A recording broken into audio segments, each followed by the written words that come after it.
Rakhumai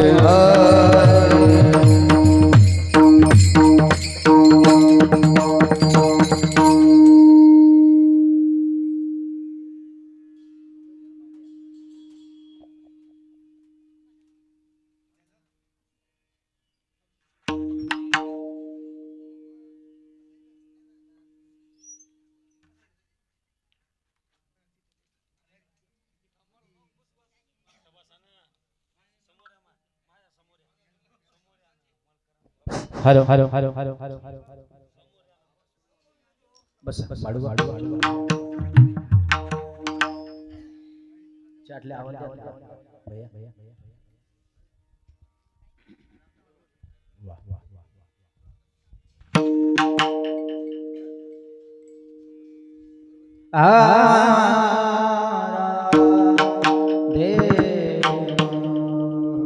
hello hello hello hello hello hello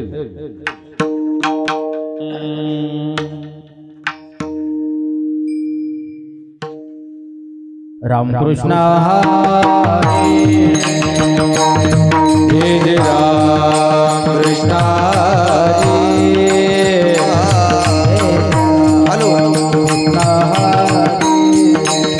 हरे जय राम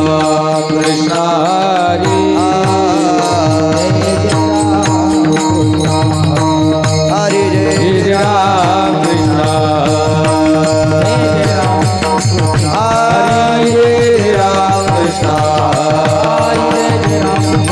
हरे जय राम कृष्ण हरे जय राम कृष्ण जय जय जय जय जय जय राम कृष्ण राम राम जय राम कृष्ण हरे जय राम कृष्ण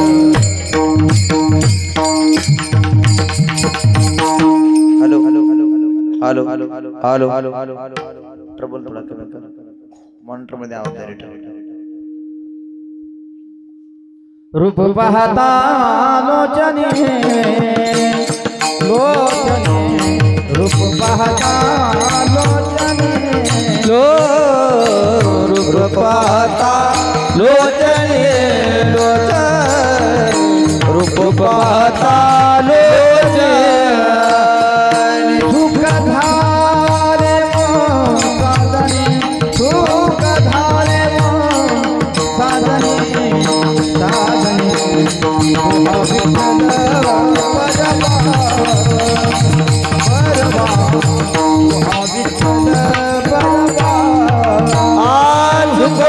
सुखदारे वो साधने सुखदारे वो साधने साधने तो विठ्ठल बरवा तो विठ्ठल बरवा ओ हा माधव बरवा ओ हा माधव बरवा बरवा तो हा विठ्ठल बरवा बरवा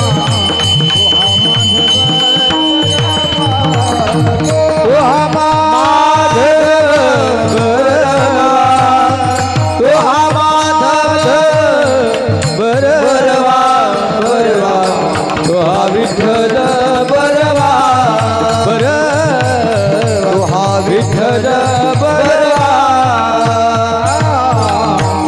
सुकृताती गोडी गोडी बौद्ध सुकृताती बौद्ध सुकृताचे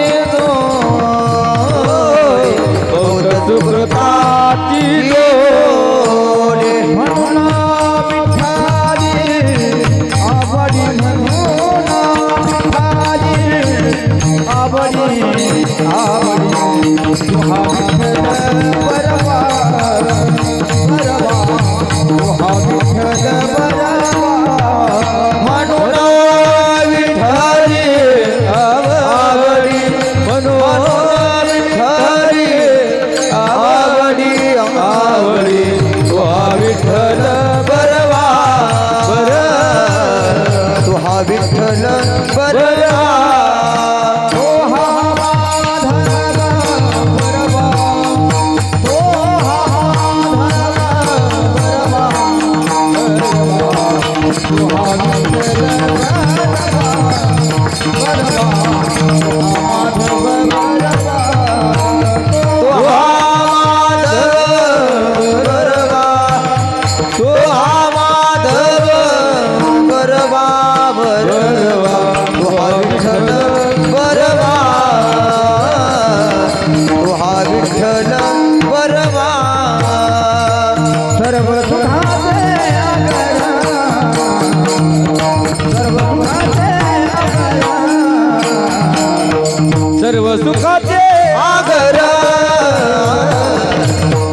सुखाचे आगर बापर देवीवर बापर देवीवर तुहा विठ्ठल बरवा तुहा माधव बलवा बापर खुबा देवीवर बापर देवीवर तुहा विठ्ठल बरवा तुहा विठ्ठल बरवा जय जय राम हरी जय जय राम कृष्ण हरी जय राम कृष्ण हरी जय राम कृष्ण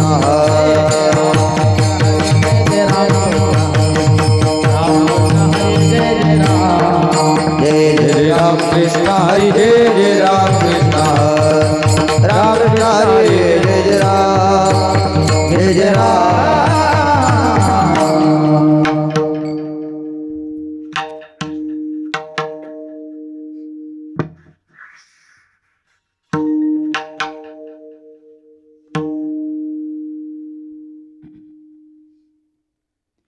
योगी पावन मनाचा साहे अपराध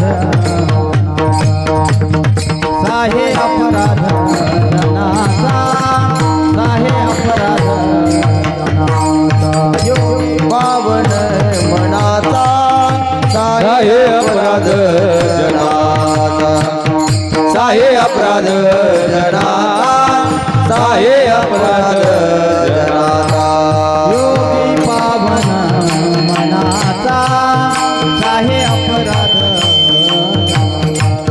साहे अपराध जनाचा साहे अपराध योगी पावन मनाचा साहे अपराध जनाचा साहे अपराध जनाचा साहे अपराध जनाचा विश्वराग झाले वने. विश्वराग झाले विश्वराग झाले वने.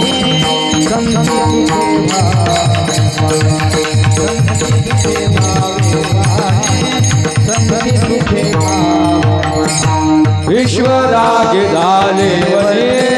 संत सुखे वाहे पारी संत सुखे वाहे पारी संत सुखे वाहे पारी शस्त्र झाले संती मानवा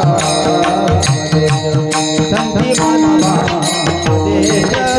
संती मानवा शब्द शस्त्रे झाले क्लेश संती मानवा उपदेश संती मानवा उपदेश संती मानवा उपदेश विश्वपट ब्रह्मोरा ताटी उगडा ज्ञानेश्वरा ताटी उगडा ज्ञानेश्वरा ताटी उगडा ज्ञानेश्वरा विश्वपट ब्रह्मदोरा ताटी उगडा ज्ञानेश्वरा ताटी उगडा ज्ञानेश्वरा ताटी उगडा ज्ञानेश्वरा विश्वराग झाले वने.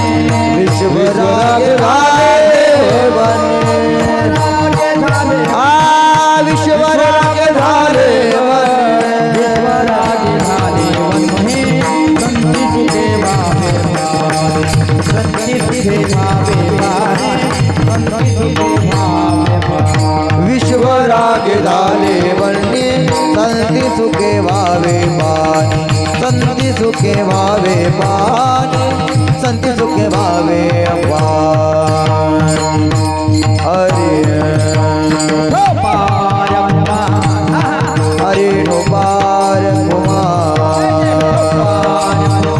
हरे नो पार कुमार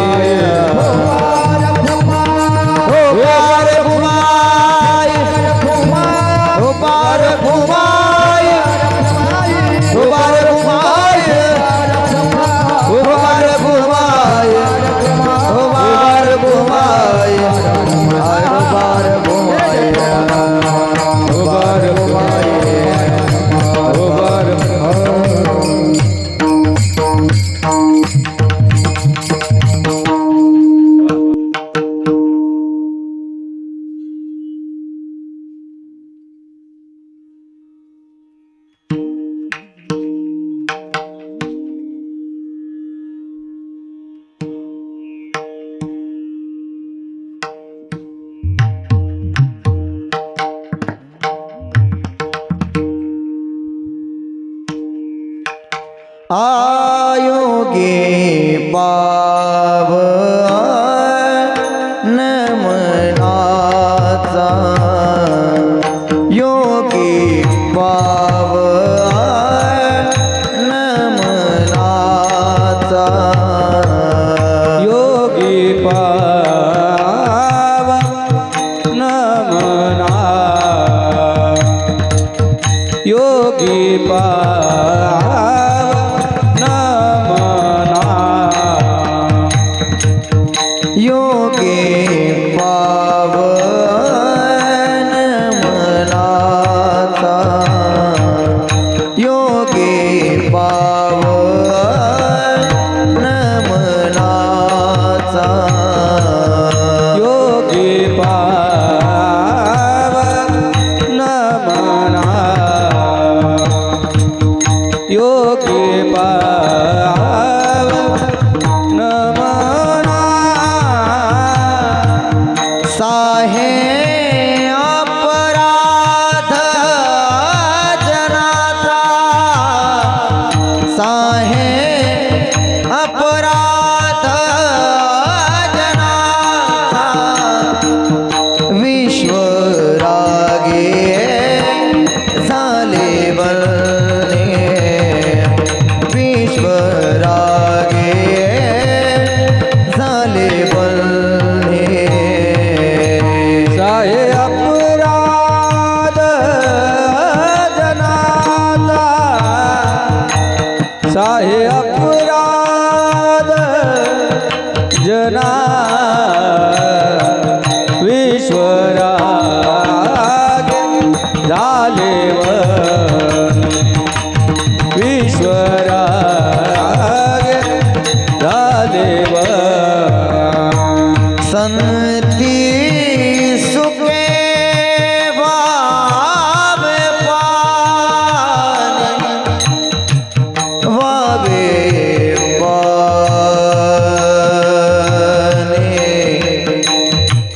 हे संती सुखे संती सुखे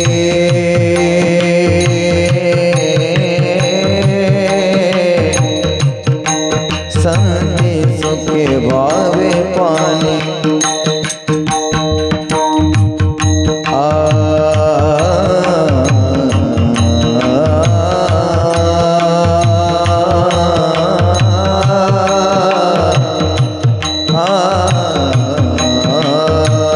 संती सुखे आ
बंदी सुखे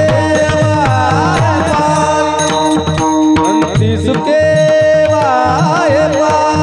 विश्वपट रमदो विश्वरागे झाले वने वने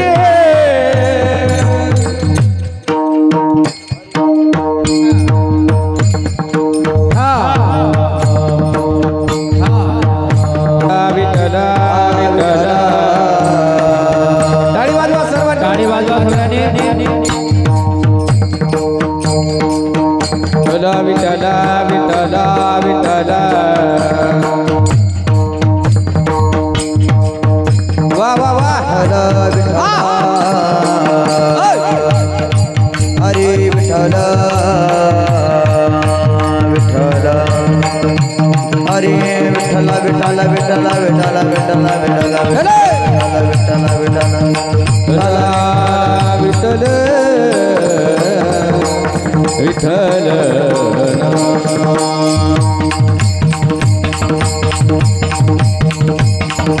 विठ्ठल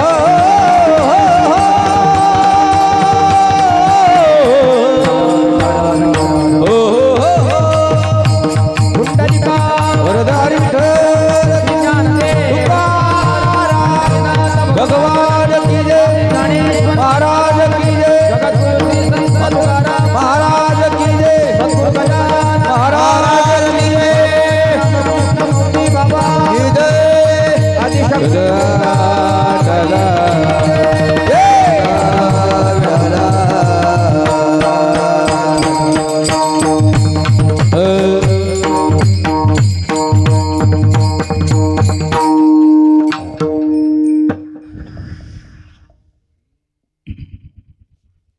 योगी पावन मनाचा साहे अपराध जनाचा विश्वरागी झाले बन्ही संती सुखे भावी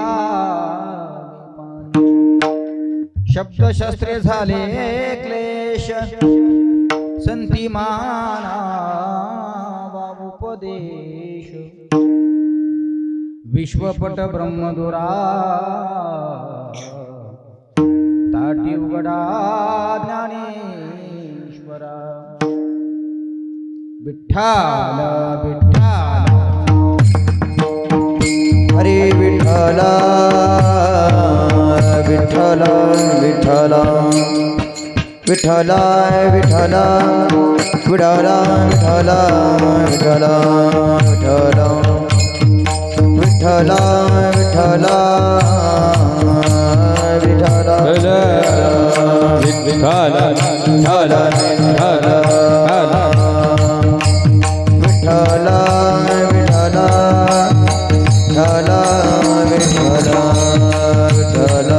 विठ्ठल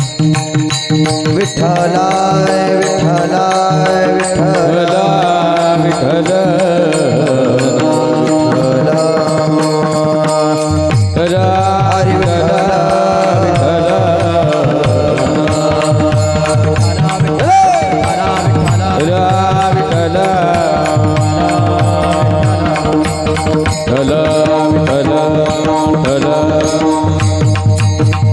हरे विठ्ठल विठ्ठल विठ्ठल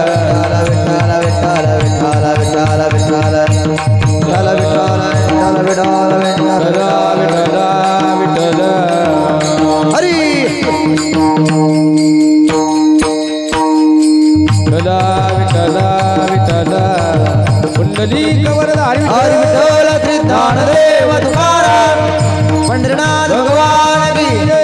माऊली ज्ञानेश्वर महाराज की जय, जगद्गुरु तुकाराम महाराज की जय, आदिशक्ती मुक्ताबाई की जय. चला विठाला विठ्ठल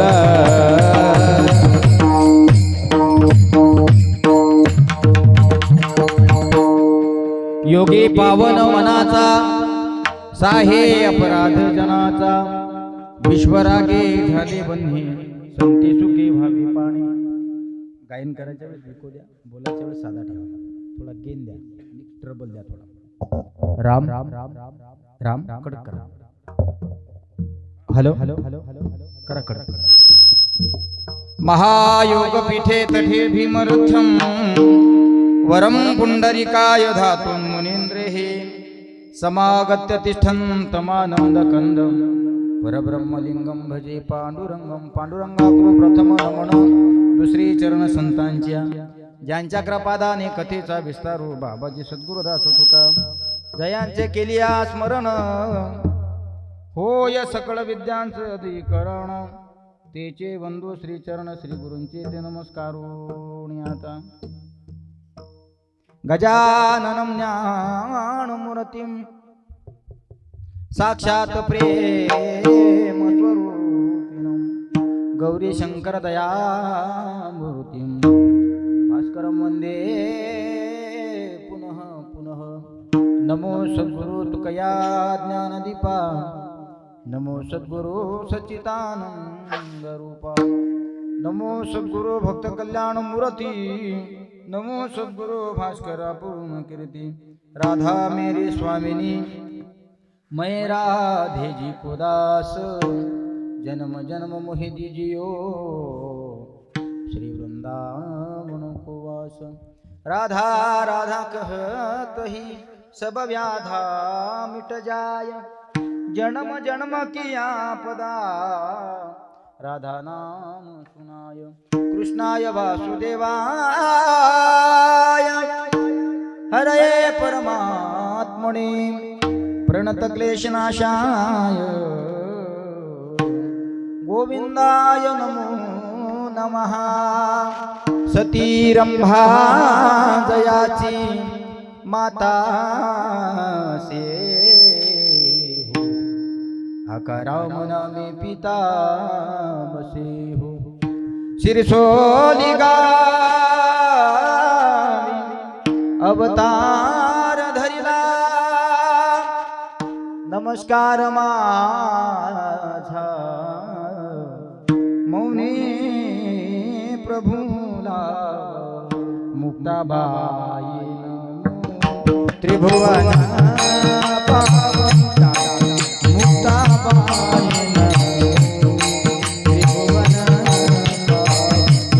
मुक्ताबाई नमो त्रिभुवन पावनी. मुक्ताबाई नमो त्रिभुवन पावनी. मुक्ताबाई नमो त्रिभुवन पावनी. मुक्ताबाई नमो त्रिभुवन पावनी.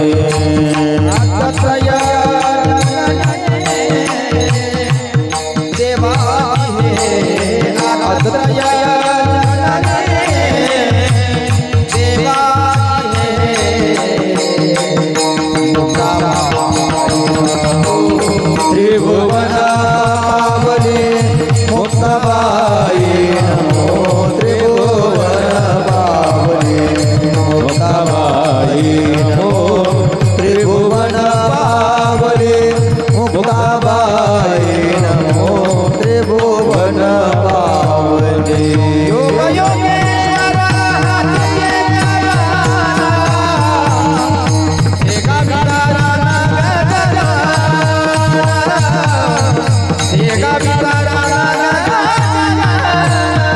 योग योगेश्वर हाकी एक दान, शेगावी ताराना गजानन,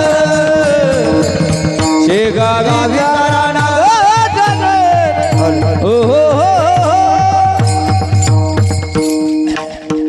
योगी पावन मनाचा साहे अपराध जनाचा विश्वरागे झाले बंधी संती सुखे भावे पाणी उपस्थित प्रस्तुत प्राप्त प्रसंगी प्राप्त स्थळी निरोपणा करता निवडलेला अभंग विश्वमाऊली ज्ञानोबा यांची धाकटी असणारी बहीण आद्यत्रे जननी आदिशक्ती मुक्ताबाई यांचा विश्वमाऊली ज्ञानोबा यांना उपदेश करणारा हा 4 चरणाचा अभंग या ठिकाणी निवडलेला आहे. बघा, या ठिकाणी येण्याचं नियोजन येसापूरकर ग्रामस्थ अत्यंत सुंदर असं आयोजन आपण या ठिकाणी केलं. गेल्या अनेक वर्षांपासून आपल्या गावामध्ये अखंड हरिनाम सप्ताह चालू आहे आणि असा भव्य कीर्तन महोत्सव सुद्धा या ठिकाणी संपन्न होत आहे. गेल्या 5 वर्षापासून आपले सगळे लोक या ठिकाणी या भागवत कथेत कीर्तन महोत्सवाचा आनंद या ठिकाणी घेतात आणि मला असं वाटतं या वर्षीचं हे 6वं वर्ष आहे. ज्यांनी मला या ठिकाणी पाचारण केलं, आपल्या गावातील असणारे भूमिपुत्र मुक्ताई सेवक मुक्ताईदा श्री हरिभक्तीपरायण पवनजी महाराज कदम, आमच्यावर नितांत प्रेम करणारे आमचे परमस्नेही आदरणीय असलेले क्षणोक्षणाला सातत्याने ज्यांचं मार्गदर्शन आम्हाला असतंय कंठ कोकिळा दत्तात्रय महाराज डवळे, ज्यांच्या व्यासपीठ नेतृत्वामध्ये आपण सगळे जण या ठिकाणी श्रीमद भागवत कथा श्रवण करत आहात. आमचे जगनजी महाराज आगाव शास्त्री, मर्दंग महर्षी मर्दंग सम्राट रामजी महाराज आणि वेदांत वारकरी शिक्षण संस्थेची सर्व आदरणीय विद्यार्थी मंडळी, आपण या ठिकाणी मला पाचारण केलंय आणि मला असं वाटते आजचा हा 3रा दिवस आहे. 3ऱ्या दिवसाचं वाक्पुष्प प्रभूच्या चरणी समर्पण करण्याच्या निमित्ताने आदिशक्ती मुक्ताबाईचा हा 4 चरणाचा अभंग तुमच्या समोर मांडला आहे. विठाला विठाला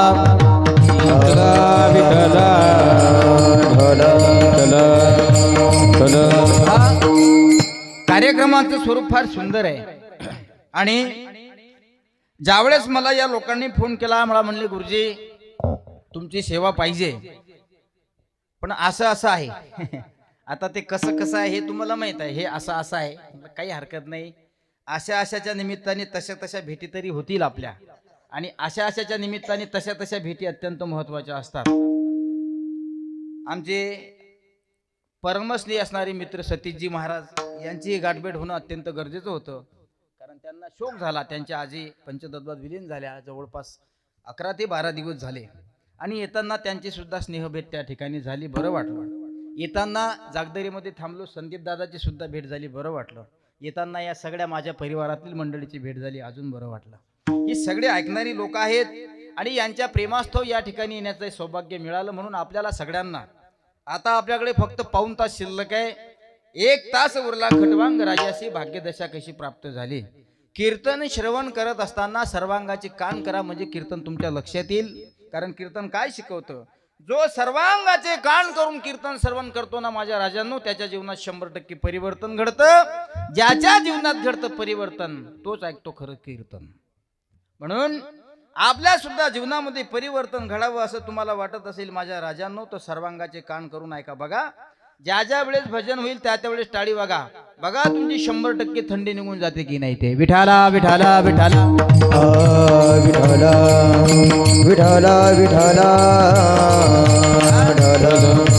आम्ही सुद्धा थंडीतून फार दूर तुमच्यापर्यंत या ठिकाणी आलो. जवळपास मला असं वाटते 70 किलोमीटर तरी आलो असेल आम्ही, आहे का नाही. चिखली ते येसापूर 70 किलोमीटर जवळपास असेल. आणि या ठिकाणी आल्यानंतर हा जो लवाजवा पाहिला पवन महाराज, हा लवाजवा फार दुर्मिळ असतो, बऱ्याच ठिकाणी सापडतो असं नाही. काही लोक म्हणतात छोट्या कानी कार्यक्रम आहे. अरे देवाचं कार्य कधी छोट्या कानी नसतं. बघा किती सुंदर साऊंड सिस्टीम आहे. राम महाराजांसारखे वाजवणारे आहेत. स्वतः भागवताचार्य शास्त्रीजी आमचे पाठीमागं गाण्याची साथ करण्याकरता आहेत. कंठ कोकिळा असणारे दत्ता महाराज पाठीमागं आहेत. साऊंड सिस्टीम सुंदर आहे, पंक्ती सुंदर आहेत, ऐकणारे सुद्धा सुंदर आहेत. फक्त सांगणाराच मात्र बिलिंदर आहे. बरोबर आहे. सांगणारा बिलिंदर दिसतो का तुम्हाला? सांगणारा सुद्धा तुमच्याच परिवारातला आहे. कारण महाराष्ट्रात कुठेही जाऊ द्या, वारकरी संप्रदायामध्ये कर्म करत असताना, अर्थात सांप्रदायिक कर्म करत असताना जी ही मंडळी भेटत असते ना, ती ज्ञानोबा तुकोबाची लेकरं आहेत. आणि ज्ञानोबाची तुकोबाची लेकरं म्हटलं म्हणजे ती माझी सख्य आहेत. विठाला विठाला विठला विठला विठला.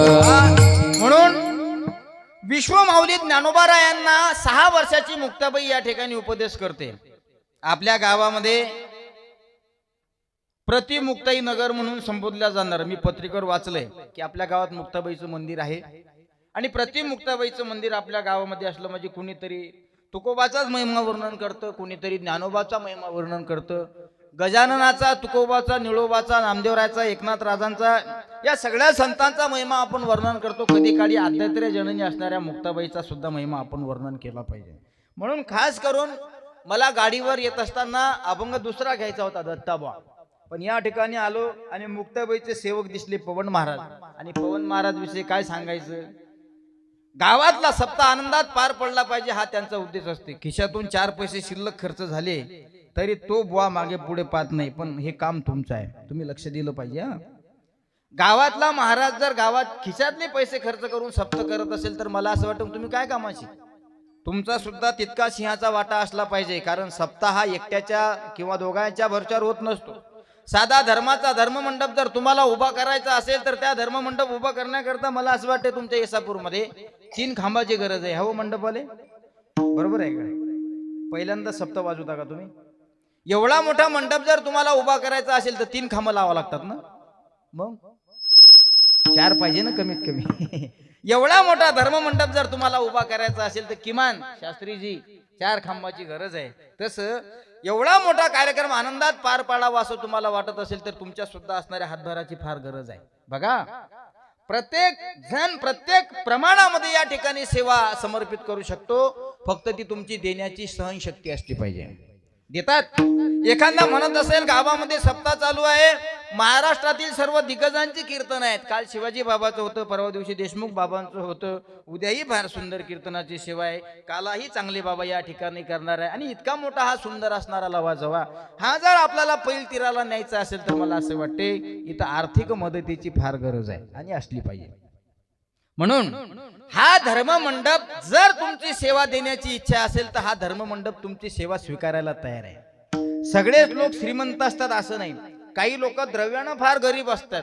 तो म्हणत असेल महाराज आमच्या येसापूर गावामध्ये 2-3 दिवसापासून अखंड हरिनाम सप्ताह चालू झाला, माझी पंगत देण्याची फार इच्छा आहे, पण काय करू, माझं 2 टाइम भागत नाही तर मी पंगत कशी देऊ. त्याला सांगितलं पाहिजे, बाबा तुझी पंगत देण्याची इच्छा आहे ना राजा, तुझी पंगत देण्याची इच्छा असेल तर मी असं तुला सांगतोय की तू नको देऊ पंगत, नाही तुझा बजेट, नाही तुझी व्यवस्था, नाही तुझ्याकडे वारकरी जेव घालण्याची योग्यता. एक काम कर, ज्याच्या घरी पंगत आहे त्याच्या घरी जा आणि ज्या पात्रवाडीवर माझे वारकरी जेवण करण्याकरता बसतायत ना त्या पात्रवाड्या उचलण्याचं काम करते. खरं सांगतो तुम्हाला नारदाच्या गादीहून, ज्यांनी पंगत दिली जेवढं पुण्य पंगत देणारा मिळतंय तितकंच पुण्य पात्रवाडी उचलणाराला मिळतं.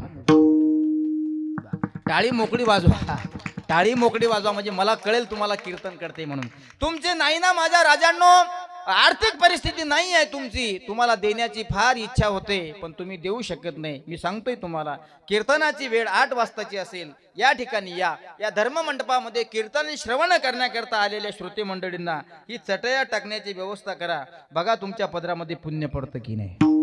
काही लोक म्हणत असतील माझी देण्याची इच्छा आहे, सेवा देण्याची इच्छा आहे, पण मी नाही देऊ शकत. त्याला माझं व्यासपीठ विनंती करते की माझ्या राजांनो, एखादा पट्टी टाकण्यासाठी येत असेल सेवेचा भागीदारी होतो, कीर्तन झाल्यानंतर तुम्ही पट्ट्या उचलण्याचं काम करा, तितकंच पुण्य तुमच्या पदरात पडेल. ही मुक्ताबाईची ताकद आहे. फक्त तुम्ही देण्यासाठी तयार असले पाहिजे. हा धर्म मंडप, हा वारकरी संप्रदाय, हे कीर्तनकार, हे महाराज लोक घेण्यासाठी तयार असतात. विठाला विठाला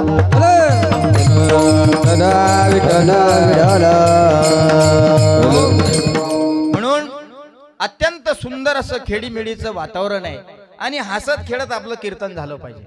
कारण श्री गुरु संजयजी महाराज पाचपोर नेहमी सांगतात, वेदशास्त्र संपन्न वासुदेव महाराज आडगावकर ते सुद्धा नेहमी सांगतात, सांगत असणारा पंडित हा त्रिकांड विद्वान असेल. विद्वान वेगळा आणि विद्यावान वेगळा. विद्वान माणसं विद्यावान माणसाच्या नादी कधी लागत नसतात आणि विद्यावान माणसं विद्वानाच्या पंक्तीत कधी बसत नसतात. विद्वानाची योग्यता जर तुम्हाला पाहिजे असेल तर मला असं वाटते 4 विद्वान एका जागेवर बसवावे आणि त्या ठिकाणी त्यांनी तर्क कुतर्क काढावा. ज्यावेळेस विद्वान लोक एकत्रित येत असतात, ज्यावेळेस विद्वान लोक चर्चा करत असतात, त्या ठिकाणी विद्यावान लोक गप्प बसत असतात. विद्यावान वेगळा, विद्वान वेगळा. विद्वानाच्या पंक्तीमध्ये बसण्यासाठी साधूच लागतात. मला असं वाटते विद्वानाच्या पंक्तीत बसण्यासाठी कधी काळी संत लागत असतात. एक विद्वानही आहे आणि एक विद्यावानही आहे. विद्यावान कोण आहे महाराज? विद्यावान जर तुम्ही कोण आहे असं म्हणत असाल तर मला असं वाटते वयाचे 16व्या वर्षी जगाची माऊली होण्याचा अधिकार ज्या विश्वमाऊली ज्ञानोबारांनी मिळवला ते विद्यावान आहेत. विद्वान कोण आहे? वयाची 6 वर्षाची असताना सुद्धा विश्वमाऊली ज्ञानोबाराला उपदेश करा ती 6 वर्षाची मुक्ताबाई विद्वान आहे. आता तुम्हाला विद्यावान आणि विद्वान कळलं पाहिजे. तुम्ही म्हणसाल महाराज कीर्तन जास्त दरीत घालू नका, मी खडेगाव मार्गे आलो, दरेगाव मार्गे नाही. याचा अर्थ असा आहे की मी तुम्हाला साध्या भाषेत कळेल असं सांगतो आणि संतांचाच महिमा आपल्याला या ठिकाणी करावा. उपदेश कोणी कोणाला करावा? उपदेश कशासाठी करावा? उपदेश का करावा? ऐका, एखादी मुलगी 5 वर्षाची मुलगी जर आपल्या बाबाला म्हणत असेल, ओ बाबा बाबा दारू पिणं वाईट आहे बाबा, दारू पिऊ नये, गेल्या अनेक वर्षांपासून तुम्ही दारू पिता बाबा, माझा जन्म सुद्धा झाला नव्हता बाबा, आज कळत न कळत मी 5 वर्षाची झाली बाबा. एखादी 5 वर्षाची मुलगी जर तिच्या बापाला सांगत असेल ना, बाबा दूध खेळणं पाप आहे बाबा, मदिरा प्राशन करणं पाप आहे बाबा, गावामध्ये सुलतानपूरहून काळीपन्नी गावात आणणं पाप आहे बाबा, तर मला असं वाटते 5 वर्षाची मुलगी जर जन्मदात्या बापाला सांगत असेल तर त्या बापानं सुद्धा स्वतःची लाज बाळगून त्या लेकीचं ऐकलं पाहिजे.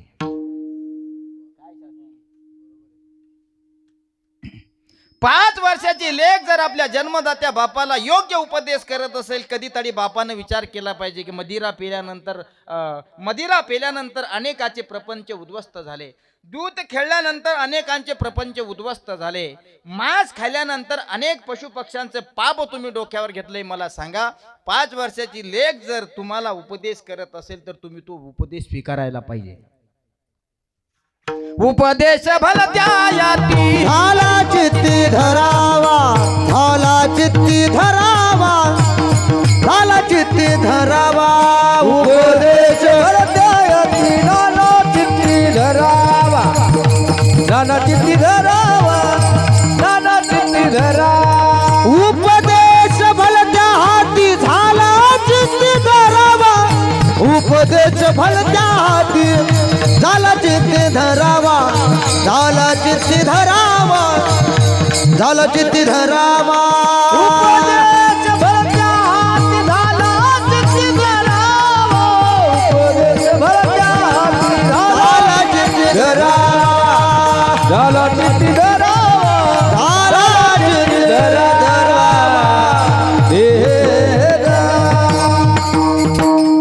ज्या उपदेश श्रवण केल्यानं जर तुमचं कल्याण होत असेल तर मला असं वाटतं एखादा अंगणवाडीत जाणारा मुलगा असेल त्याचा आपण स्वीकारलं पाहिजे, ऐकलं पाहिजे. ऐकत नाहीत काही लोक, आमच्यासारखी लोक सांगू सांगू बारीक झाले, कमरा बांधू पाटीले फोटो चिटकले त्याचे तरी समाज सुधारायला तयार नाही. माझ्या राजांनो, परिवर्तन अत्यंत महत्वाचं आहे आणि कीर्तन प्रवचन कथा जीवनातल्या व्यथा दूर करण्यासाठी असतात. व्यथा दूर झाल्या की जीवनामध्ये परिवर्तन घडत असतं. याचं कारण आहे की आपण कोणाचं तरी ऐकलं पाहिजे ना. आपण ऐकत नाही. आपण जर ऐकत नसाल तर मला असं वाटते आपल्या जीवनात कशाचं परिवर्तन. या साधू संतांनी कोण म्हणतंय की नुसता शहीद महाराष्ट्राचं रक्षण, देशाचं रक्षण करण्याकरता सीमेवरचे जवान शहीद होतात. आमच्या महाराज लोकांना सुद्धा शहीदच व्हावं लागतं. पटवून देईल मी तुम्हाला. महाराज लोक बऱ्याच गावला गेल्यानंतर 15-15 हजाराचं पाकिट असते, कधी काळी 2-2 मी भागवा लागतं. हे शहीद होण्याचं लक्षणच आहे ना.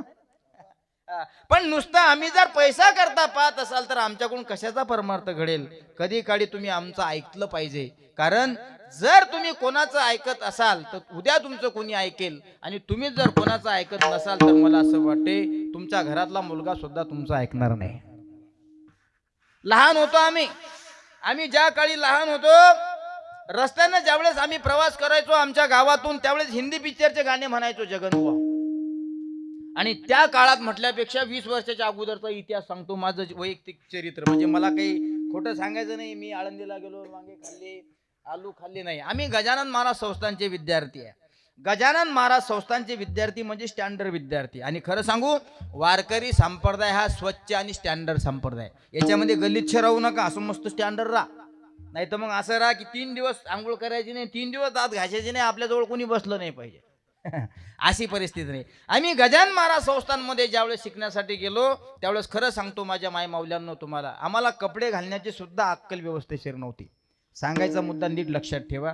आम्हाला कोणीतरी मार्गदर्शन करणारा मिळाला रामबुवा.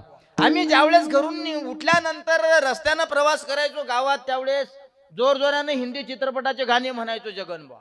पण सुकर्म म्हणावं लागेल आमच्या वडिलांचं, ते गजानन महाराजांची कधी काळी सेवाधारी होते. आता ते वैकुंठवासी झाले, त्यांना जाऊन जवळपास 1 ते 2.25 वर्ष होतात. आमचे बाबा श्रींचे सेवाधारी असल्यामुळे त्याच गटातील गट प्रमुख म्हणला की श्यामबुवा, म्हणजे त्या काळात काही मी बुवा नव्हतो, ते म्हणले श्याम, अरे सकाळी उठल्यापासून रात्री झोपेपर्यंत नुसतं पिक्चरचे गाणे तू गाणे तोंडाला म्हणत असतो. अरे किती सुंदर आवाज आहे रे तुझा, म्हणजे बाकीच्या लोकांपेक्षा चांगला आवाज आहे असं नाही, तुमचा जसा आवाज आहे तसा माझा आवाज आहे. पण रात्री चित्रपट एखादा पाहिला रे पाहिला की तो जसाच्या तसा चित्रपट बुद्धीमध्ये उतरावा आणि जसेच्या तसे गाणे गाण्याचा प्रयत्न करावा. ते सेवाधारी प्रमुख मला भेटले आणि सेवाधारी प्रमुख भेटल्यानंतर ते मला सांगू लागले, श्याम काय म्हणता काका, अरे तुझ्या बाबाचं कर्म चांगलं आहे. महाराष्ट्रातील अनेक कानाकोपऱ्यातून त्या ठिकाणी सेवाधारी आमची सेवा घ्या असं म्हणण्यासाठी जातात. पण एवढं मोठं जगविख्यात असणारं प्रसिद्ध स्टँडर्ड सुशिक्षित तंत नियमाचं पालन करणारं एकमेव गजानन महाराज संस्थान, या ठिकाणी आमची सेवा घ्या असे म्हणण्याकरता लोक येतात. भाग्यवान आहे म्हणे तुझे बाबा की तुझ्या बाबाला श्रींची सेवा करण्याचं सौभाग्य मिळतंय. मी एक सांगू, आता नेमकीच वारकरी शिक्षण संस्थेची भरती चालू झाली. जेवढ्या आनंदानं तू सकाळी उठल्यापासून संध्याकाळपर्यंत पिक्चरचे गाणे गातो ना, याच गाण्याच्या जागेवर जर तू अभंग गायले ना तर तुझं नाव महाराष्ट्रात होईल. तुझं नाव महाराष्ट्रात होईल. कर्मधर्म सुदैवानं 2004 साली श्रींच्या सेवेमध्ये त्या ठिकाणी रुजू झालो. वारकरी शिक्षण संस्थेचा पूर्ण अभ्यासक्रम पूर्ण केला आणि गजानन महाराजांची एवढी कृपा झाली दत्तबा की 3दा पळून आलो. 3दा पळून आलो तरी गजानन महाराजांनी 4थ्यांदा मला पकडून दिलं. आमच्या घरी ॲम्ब्युलन्स यायची, कारण पूर्वीच्या काळात शाळेचं शिक्षण सुद्धा कडक होतं. ते वारकरी शिक्षण संस्थेचं असू द्या की चिमुकले शाळेमध्ये जाणारं या शाळेचं शिक्षण असू द्या, आता तशी पद्धत राहिली नाही. ज्या ज्या मुलांनी शाळेत संस्थेत फटके खाल्ले तेच मुलं कुठंतरी गुरुजीचं गावाचं आईवडिलाचं नाव मोठं करतात. ही फटके खाण्याची ताकद आहे. विठाला विठाला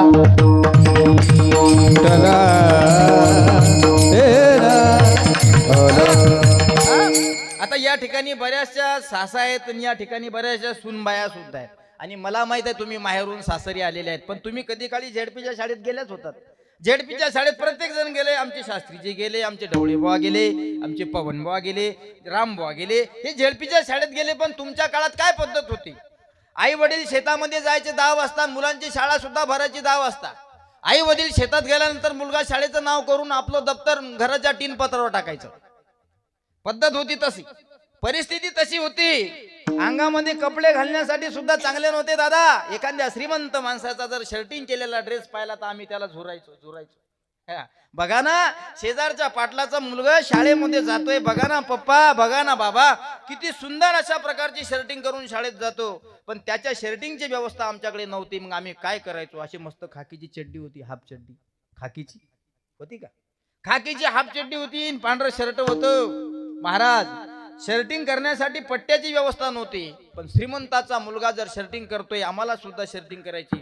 कमरेवर कंबरचा पट्टा नसायचा, हाफ चड्डी असायची, त्याचा आम्ही पाहायचो. एकूण शर्टाला बटन 5 असायचे, पण त्यातले 2 सुट्टीवर गेलेले असायचे, 3च. मग ते 3 बटन आहेत, मग 5 बटनाची जागा पूर्ण करायची. मग त्या 2 जागी खडे लावायचे. खडे चित्र डोळ्यासमोर आणा म्हणजे तुमच्या लक्षात येईल.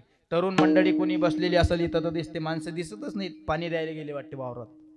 लईन आहे शेतात, बऱ्याच गावला रात्री लईन असते, ते दिवसा सुट्टीवर जाते, संध्याकाळी जाते, आहे का नाही?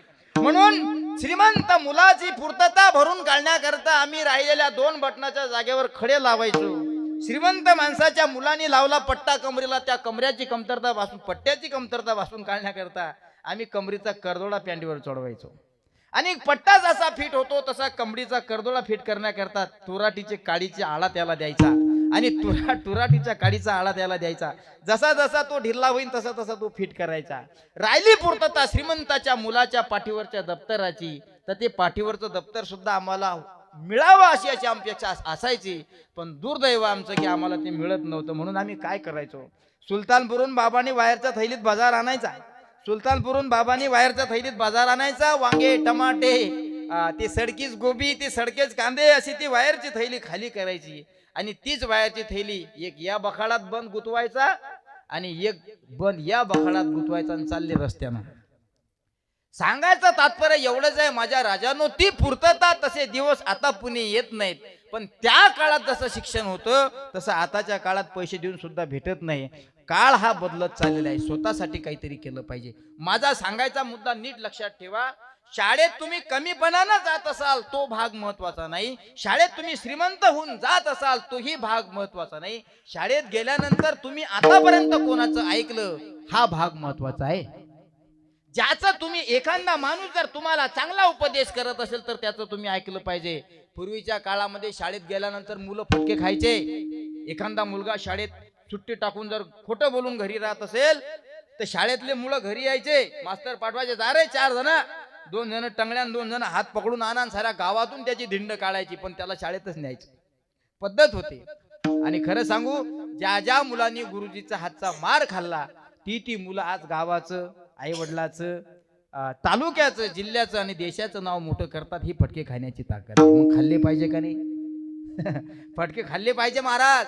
आम्ही कधी काळी कोणाचं ऐकलं, नुसतं ऐकलं नाही, आम्ही फटके सुद्धा खाल्ले. विठाला विठाला विठाला विठाला. म्हणून आम्हाला सांगणारा तो माणूस होता, सेवादारी प्रमुख. तो म्हणला, गळ्या गावात फिरत असताना पिक्चरचे गाणे एवढे चांगले गातो, तुझ्या मुखातून अभंग फार सुंदर येतील, म्हणून जा 4 वर्षाचा अभ्यास करण्याकरता. 2दा पळून आलो, 3ऱ्यांदा पळून आलो, 4थ्यांदा पळून येण्याचा प्रयत्न केला, पण मला परत घेऊन गेले. आता म्हटलं रामभाऊ आता पळून यायचं नाही, आता काहीतरी करायचं. आणि गजानन महाराजांची एवढी कृपा झाली. जोग महाराज वारकरी शिक्षण संस्थेचे सर्व प्रशिक्षित गुरुजन मंडळीचं मार्गदर्शन लाभलं. त्या गुरुजीने आम्हाला खूप शिक्षा केली, त्या गुरुजीने आम्हाला खूप मारलं. त्या काळात त्या गुरुजीचं आम्ही ऐकलं, त्या काळात आम्ही गुरुजीचा मार खाल्ला, म्हणून आज तुमच्या समोर बोलतोय. ही मार खाण्याची सुद्धा ताकद आहे बरं. मार खाल्ला पाहिजे. नाही तर आजकालची मुलं शाळेमध्ये जातात, कोणता आहे तो मास्तर मला दाखवा बरं. आमच्या पोराला मारतो, गावात तुला राहायचं की नाही, मास्तरवर सर्वस्व दाखवतात, मास्तरवर सारखे होतात. आजकाल मला असं वाटते की ज्या मुलाला मास्तर मारण्याकरता जातो आणि मुलाला का मारलं याची चौकशी करण्याकरता आई वडील ज्या दिवशी मास्तरकडे जातात, ज्या मुलाला मारण्यासाठी मास्तर पुढाकार घेत असतात, तीच मुलं आई वडिलाला घराच्या बाहेर काढतात. हा सिद्धांत आहे. मास्तर शाळेमध्ये ज्यावेळेस मारतो, पूर्वीच्या काळात म्हण होती दत्ताबा, शेळी वाजे घमघम आणि विद्या ये, असं म्हण होती ना ती. विद्या ये घमघम आणि शेळी वाजे, छान छान गावरान भाषा आहे ना. शेळी वाजल्याशिवाय कोणाला विद्या येत नव्हती. कानाला कानखडी, मावशी सारखा रूढ होता असं ते सांगायचे. टेबलवर हात ठेवायचा आणि वरून रट्टा मारायचे, आहे का नाही काका? तुमच्या काळात तशी शिक्षा होती, म्हणजे तुम्हाला प्रसाद भेटलेला दिसतो. आणि तो प्रसाद ज्याला ज्याला भेटला त्याला ती दिवस आठवत असतात. म्हणून शाळेमध्ये तुमची मुलं गेले पाहिजे. शाळेमध्ये गेल्यानंतर मास्तरनी मुलाला शिक्षा केली पाहिजे. ज्या ज्या मुलांनी शिक्षा भोगली ती मुलं आज क्लास 1 क्लास 2 अधिकारी आहेत. ही शिक्षा घेण्याची ताकद आहे. पण शाळेमध्ये मास्तर मारतात. तुमचा मुलगा घरी आला की तुमच्या मम्मीला सांगतो आणि मम्मी मास्तरजवळ भांडायला जाते. मम्मी मास्तरकडे भांडायला गेले की मम्मी म्हणते, या बाहेर, तुम्ही आमच्या गावात 3च वर्ष झाली मास्तर, आमच्या पोराला धक्का लावायचा नाही. जी आई असं म्हणते ना, तोच पोरगा त्या आईला घराच्या बाहेर 1 दिवस काढल्याशिवाय राहत नाही. ही काळ्या दगडावरची पांढरी रेस आहे. म्हणून तुम्हालाही सांगतो की लेकरं टेपारत जा. विठाला विठाला विठाला तुम्ही हे लेकराला शिक्षा केली पाहिजे. तुम्ही जर लेकराला शिक्षा करत नसाल ना माझ्या मावल्यांनो, तर तुमचं लेकरू सन्मार्गाने चालणार नाही. हा, एक छोटासा दृष्टांत सांगायचा झाला म्हणजे एवढाच आहे बघा. अनेक वर्षांपासून एका माऊलीला पुत्ररत्न प्राप्त झाला.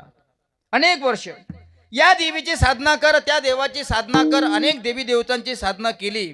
लग्न होऊन 10-15 वर्ष झाले, पण पुत्ररत्न प्राप्त होत नाही. कर्मधर्म सुदैवानं पंढरीचा पांडुरंग नवसाला पावला, त्यांना पुत्ररत्न प्राप्त झाला. 15 वर्षानंतर लाळा नवसाने झालेलं ते लेकरू हळूवारपणे रांगायला लागलं, रांगता रांगता उभं व्हायला लागलं. कर्मधर्म सुदैवानं अंगठी चोकायला लागलं. लेकराचे हे काहीतरी शेड्यूल असतात, म्हणजे त्या पद्धतीने ते जीवन जगत असतं. हळूहळू तोंडामध्ये बोट आपला अंगठा चोकायला लागलं. कर्मधर्म सुदैवानं आई म्हणली आता माझा बंड्या मोठा झाला, त्याला बालवाडीत टाकलं. कर्मधर्म सुदैवानं तो शाळेमध्ये जायला लागला, पहिल्या वर्गात, दुसऱ्या वर्गात, तिसऱ्या वर्गात. पण ज्यावेळेस तो लाळा नवसानी झालेला मुलगा शाळेमध्ये तिसऱ्या वर्गात गेला, त्यावेळेस त्यानं पहिल्या शेजारी बसणाऱ्या मुलाची पेन्सिल चोरली. ऐका, शाळेत बसणाऱ्या एका शेजारीन मुलाची पेन्सिल चोरली. घरी आला, म्हणलं आई बघ मी काय केलं. आई म्हणली काय केलं? म्हणे हे बघ मी पेन्सिल आणली. पेन्सिल आणली. आई म्हणली अरे वा, छान काम केलं तू, पेन्सिल आणली, खूप चांगलं काम केलं. आता त्या मुलाला असं वाटलं मी पहिल्यांदा पेन्सिल चोरून आणली आणि माझी आई मला समर्थन देते, म्हणजे मी चांगलं काम केलं. दुसऱ्या दिवशी पुन्हा शाळेत गेला. पहिल्या दिवशी कंपासातली पेन्सिल चोरली, दुसऱ्या दिवशी कंपासच चोरून आणला, तिसऱ्या दिवशी सगळं दप्तरच उचलून आणलं. तरी आई म्हणत होती वा माझा बंड्या काय चांगलं काम करतो. कर्मधर्म सुदैवानं त्या मुलाला चोरी करण्याची सवय लागली. मला सांगायचं तात्पर्य एवढंच आहे, जगनदादांनी मला सोबत जे प्रमाण गायलं, उपदेशी भुलत्या याती तरी तो चित्ती धरावा.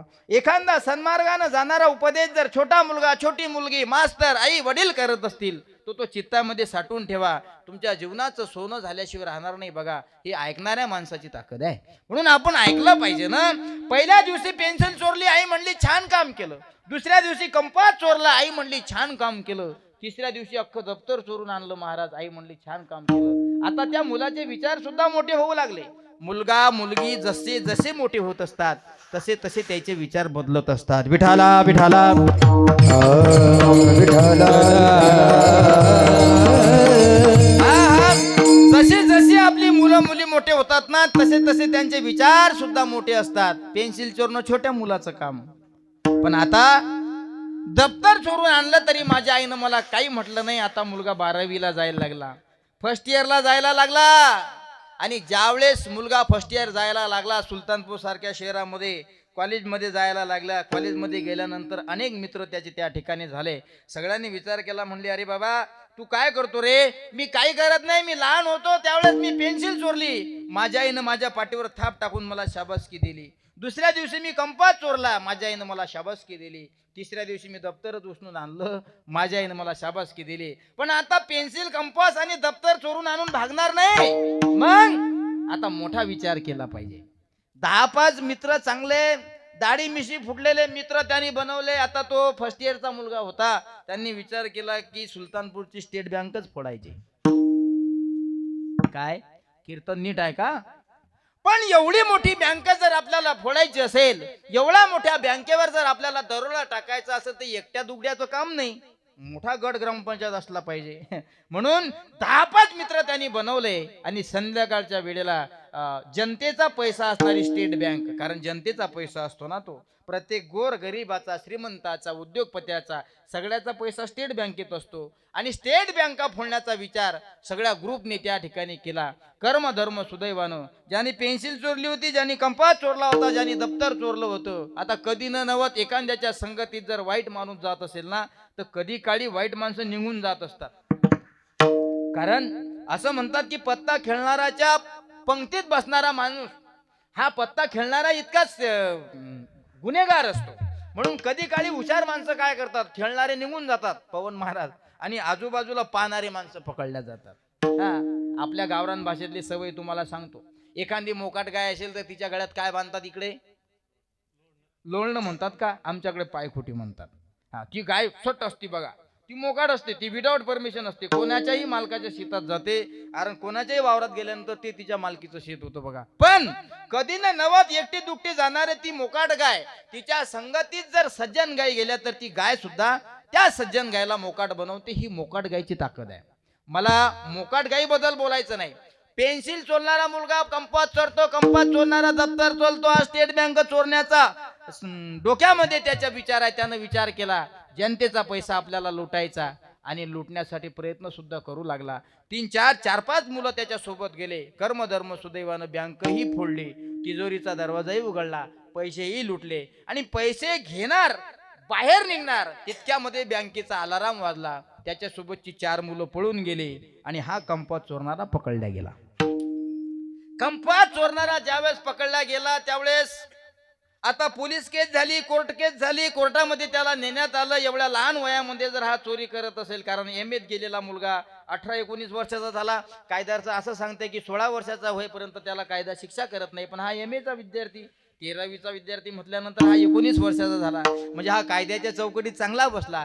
कर्म धर्म सुदैवानं जे साहेबांनी सांगितलं, का रे हे काम तू किती दिवसापासून करतो? त्यावेळेस त्यांनी सांगितलं, साहेब मी पहिली गोष्ट लाडा नवसानी झालेला मुलगा आहे. लहान होतो त्यावेळेस मी पहिल्यांदा पेन्सिल चोरली, त्यावेळेस माझी आई म्हणली वा बाळा छान काम केलं. ज्यावेळेस मी कंपास चोरला त्यावेळेस माझी आई म्हणली वा बाळा छान काम केलं. ज्यावेळेस मी दप्तर चोरलं त्यावेळेस माझी आई म्हणली वा बाळा छान काम केलं. म्हणून छान काम केलं, छान काम केलं असं करता करता खूप शाबासकी मला मिळत होते. म्हणून मी विचार केला की आज बँकच फोडावी, म्हणून आज बँक फोडली. आता जे साहेबांनी सांगितलं याने बँक फोडली ना, याला अशी तशी शिक्षा द्यायची नाही, याला डायरेक्ट फाशीची शिक्षा द्यायची. कारण जनतेचा पैसा आहे. हा, ग्रामीण भागातून पंचक्रोशीतून आलेला पैसा बँकेमध्ये गोळा झाला. हाडाची काळं रक्ताचं पाणी करून या लोकांनी जनतेचा पैसा स्टेट बँकेमध्ये जमा केला आणि त्या बँकेतला पैसा तू चोरला, तुला 100% फाशीची शिक्षा झाली पाहिजे. आणि फाशीची शिक्षा त्याला देण्यात आली. कर्मधर्म सुदैवानं फाशीची तारीख सुद्धा ठरली. आणि फाशीची तारीख ज्या दिवशी ठरली त्यावेळी जल्लाद त्याच्याकडे गेले, जेलर साहेब त्याच्याकडे गेले. ए सोन्या काय म्हणता साहेब, ए सोन्या काय म्हणता साहेब, बोल तुझी शेवटची इच्छा काय? बघा, दृष्टांत ऐकण्यासारखा आहे, पण त्याच्यातून घेणारा सिद्धांत हा सुद्धा घरी घेऊन जाण्यासारखा आहे. दृष्टांत हा कधी खरा नसतो. आपलं ध्येय सिद्धांताकडे असलं पाहिजे. विठाला विठाला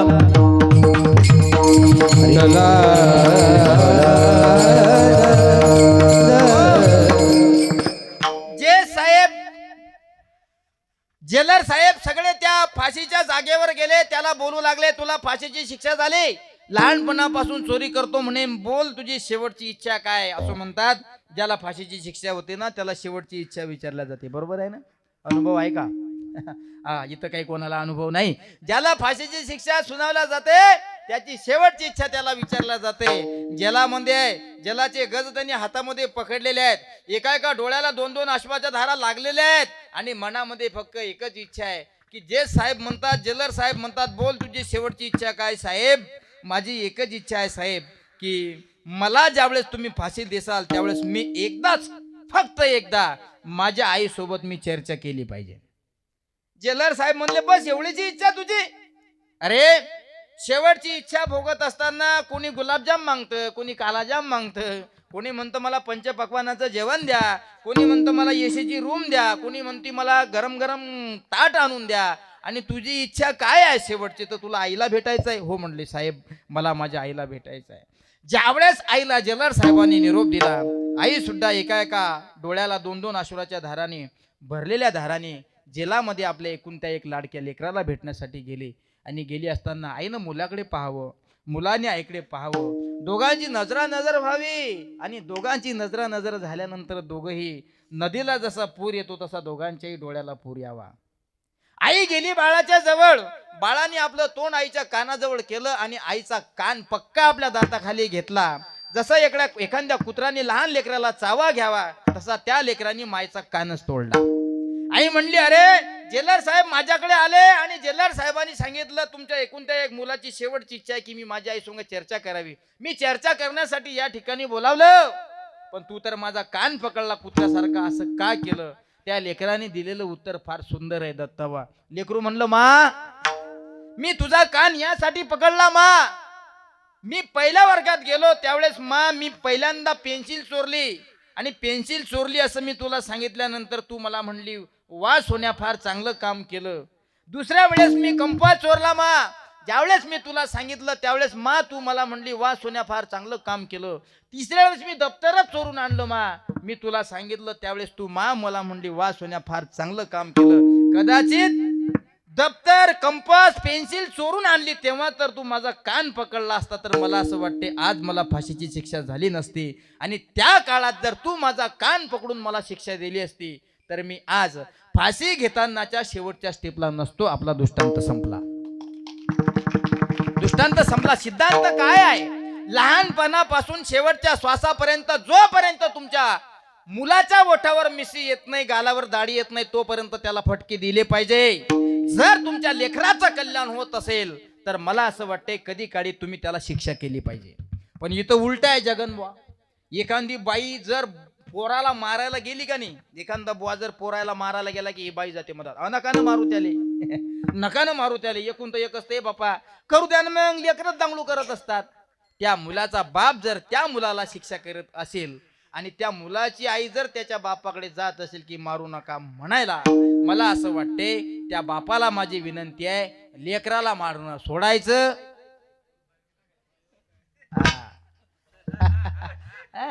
लेकरू सोडायचं.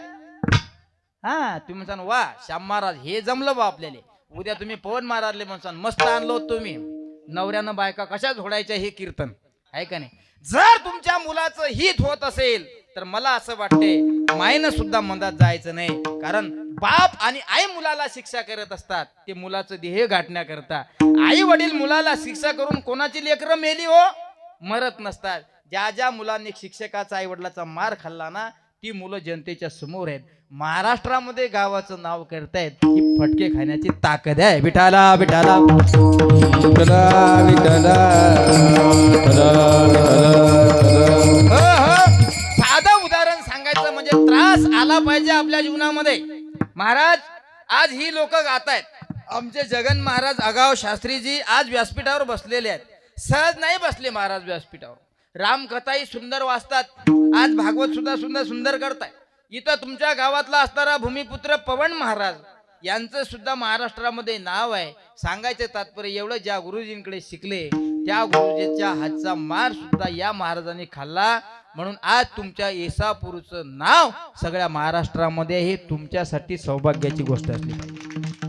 हा, सोपं नाही. आम्ही मार खाल्ला आमच्या आई वडिलाचा, आम्ही मार खाल्ला आमच्या गुरुजनांचा. आज ही छोटी छोटी पिल्लं या ठिकाणी दिसतात. आज ही वेदांत वारकरी शिक्षण संस्थेची मुलं आहेत. माझ्याकडे 3-3 वर्ष होते. धनेश्वर आहे, एकूण मोदी आहे, मयूर आहे, ही सुंदर अशा प्रकारची कीर्तन करणारी पोर आहेत. तुमच्या सगळ्यांच्या माहिती करता मला दाखवत नसतात की मी कीर्तन करतोय. आमच्या मठात दत्ताबुवा दर एकादशीला आम्ही एका मुलाचं कीर्तन घेतो. घड्याळ लावून 1-1 तास कीर्तन करतात. त्यांना दिलेल्या अभंगावरती कीर्तन करतात ना माझ्या राजांनो. पण सहजासहजी त्या कीर्तनाच्या स्टेजवरती उभे राहत नाहीत. अगोदर गुरुजीचा मार खावा लागतो. गुरुजीचा मार खाणारा विद्यार्थी पाठीमागे येत नसतो, कारण पाठीवर मार खाऊन त्याची पाठ बळकट अशी झालेली असते बघा. म्हणून माझ्या राजांनो, एखादा शास्त्रकार जर तुम्हाला चांगला उपदेश करत असेल तर तो उपदेश तुम्ही पक्का अंतःकरणात ठेवला पाहिजे आणि तुमचा ध्येय गाठला पाहिजे. तुम्हाला काय वाटतं नुसतं मारच खाल्ला पाहिजे असं नाही. तुम्हाला जर या कष्टोत्तर कलियुगामध्ये मोठं व्हावं असं वाटत असेल ना, तर कधी काळी जगाचे आघात सुद्धा तुम्ही सहन केले पाहिजे. विठाला विठाला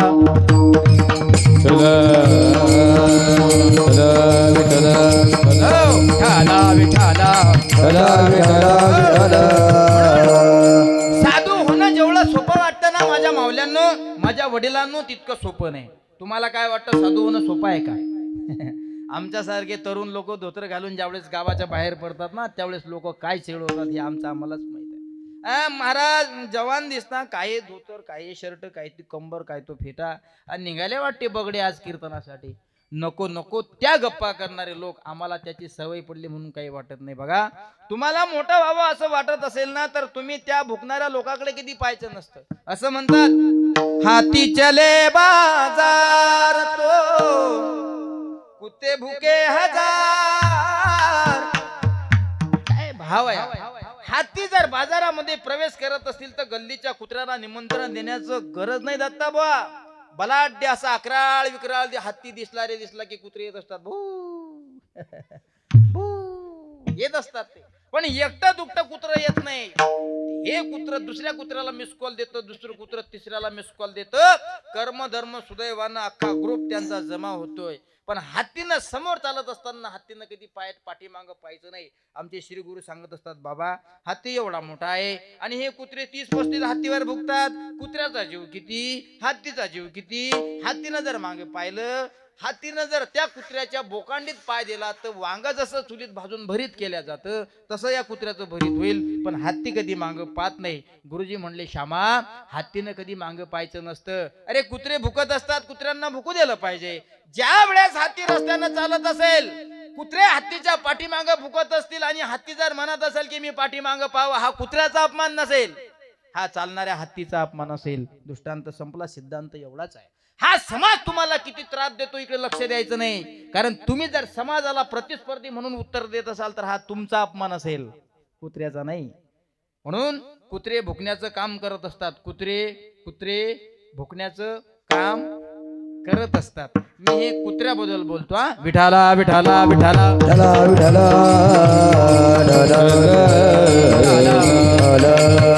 विठ्ठला विठ्ठला. म्हणून तुम्ही चालत राहायला पाहिजे. साधं कीर्तनकार होणं फार अवघड आहे. म्हणून जीवनामध्ये साधना अत्यंत महत्वाची आहे. किती त्रास सहन करावा लागतो हे फक्त आम्हाला माहित आहे. आज आमच्या अंगावर महागडे कपडे दिसतात, आज आमच्या खिशात तुम्हाला पैसे दिसतात, आज आम्हाला बसण्यासाठी तुम्हाला महागड्या कार काड्या दिसतात. याच्या पाठीमागे जर कोणतं मोठं बलिदान असेल तर अनेक कुत्र्यांचं अगोदर भुकणं आम्ही श्रवण केलं. म्हणून आज आम्ही तुमच्या समोर बोलतोय, ऐकलं पाहिजे. उपदेश भलत्या याती तरी तो चित्ती धरावा. म्हणून तुमच्या जीवनाचं सोनं जर होत असेल तर तुम्ही रस्त्यानं प्रवास करत राहा. हा समाज तुम्हाला काय म्हणेन हे सांगता येत नाही. खरं सांगू, 2 तास कीर्तन करण्याच्या ऐवजी 4 तास कीर्तन होईल जर साधूचं तुम्हाला वर्णन सांगितलं तर.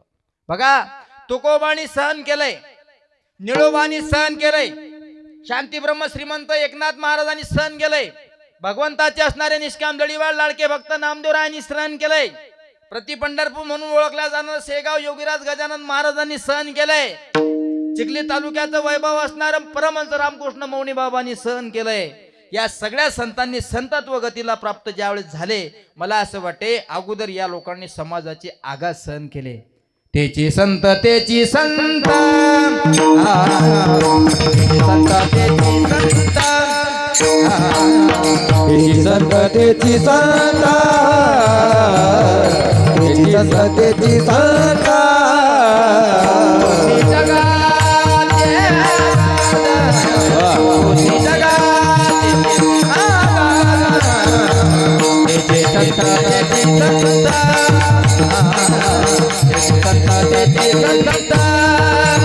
सोसी जगाचे आघात, सोसी जगाचे आघात, तुका म्हणे तोची संत, तुका म्हणे तोची संत.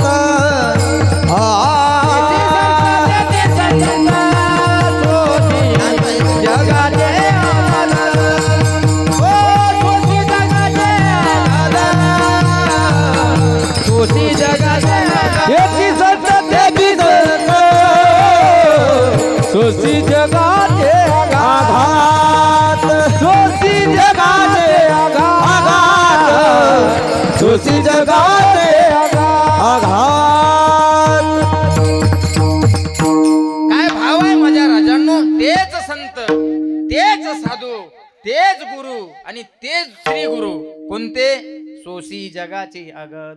या जगाच्या आघातामुळे नुसतं संताला त्रास होते असं नाही, आम्हाला सुद्धा त्रास होते राजांनो. मला सांगा तुम्ही, आज आमच्या सारख्या सर्वसामान्य माणसाला जर सामान्य माणूस एखादा शब्दाने दुखवत असेल तर त्याच्या बोलल्याचा पश्चाताप आम्हाला 3 दिवस होतो. भाकर धकत नाही पवन महाराज. मग तो असा बोललाच काऊन? तो असा बोलायला पाहिजे नव्हता. तो इतका वाईट बोलला की जेवण करण्याची इच्छा होत नाही. त्याच्या बोलण्यानं माझं पोट भरलं. 3 दिवसापूर्वी बोललेला माणूस आपण जर 3 दिवस जेवण करत नसेल तर या लोकांनी शेकडो वर्षे माझ्या संतांना त्रास दिला, त्यांनी कसं जीवन जगलं असेल. हा, चला शेगावला घेऊन जातो तुम्हाला मी 1 मिनिट. एखादा वारकरी पंढरपूरला जाण्याची इच्छा असेल पण जाण्याची मानसिकता नसेल, म्हणजे आर्थिक परिस्थिती नसल्यामुळे तो जाऊ शकत नाही. आपण प्रति पंढरपूर शेगाव माऊलीच्या पदस्पर्शाने पावन झालेल्या या बुलढाणा जिल्ह्यामध्ये राहतो. म्हणजे गजानन माऊलीच्या पदस्पर्शाने काही लोक म्हणत असतील, महाराज आम्हाला पंढरपूरला जाण्याची इच्छा आहे पण भाड्याची व्यवस्था नाही, म्हणून आम्ही शेगावला गेलं तर चालेल का? गेलं पाहिजे ना शेगावला. शेगावला जा, तुमचा भाव जर असेल तर प्रत्यक्ष पांडुरंग स्वरूपात गजानन महाराज तुम्हाला दर्शन देतील. ही गजानन महाराजाच्या दर्शनाची ताकद आहे. देतात, फक्त तुमची जाण्याची इच्छा आणि मानसिकता असली पाहिजे. योगीराज समर्थ गजानन महाराज आज एवढं मोठं जागतिक लेवलचं जगातलं नंबर 1चं श्रीमंत आणि नियमाचं कट्टर असणारं संस्थान हे कशामुळे दिसत असेल तर मला असं वाटते अगोदर श्री गुरु योगीराज गजानन महाराजांनी गावातल्याच लोकांचा त्रास सहन केला म्हणून आज एवढं मोठं संस्थान आहे. बघा तुम्ही, देवीदासाच्या मुलाची ऋतुशांती होती. हा देवीदास कोण? हा पातुरकराचा वंशज. गजानन महाराजांचा अध्याय, पहिला अध्याय वाचा. म्हणजे पहिल्या अध्यायात तुम्हाला ओवी क्रमांक 100 ते ओवी क्रमांक 90 ते 100 मध्ये तुम्हाला सापडून जाईल. कोण कोण पारायण करतं गजानन महाराजाचं? बापा बापा, किती लोक हात वर करतात. गजानन महाराजांची बावन्नी कोण कोण वाचतं? वा, वाचली पाहिजे. गजाननाची बावन्नी नित्यासावी ध्यानी मनी, 52 गुरुवारी नेमे करा पाठ बहु भक्तीने, विघ्ने सारी पडती दूर, सर्व सुखाचा येईल पूर, चिंता साऱ्या दूर करी, संकटातून पार करी, गजाननाची बावन्नी नित्य असावी ध्यानी मनी, 52 गुरुवारी नेमे करा पाठ बहु भक्तीने. म्हणजे गजानन महाराज विजय ग्रंथाच्या 21 अध्यायाचं पूर्ण सार या 52 ओव्यामध्ये केलेलं आहे पवन महाराज.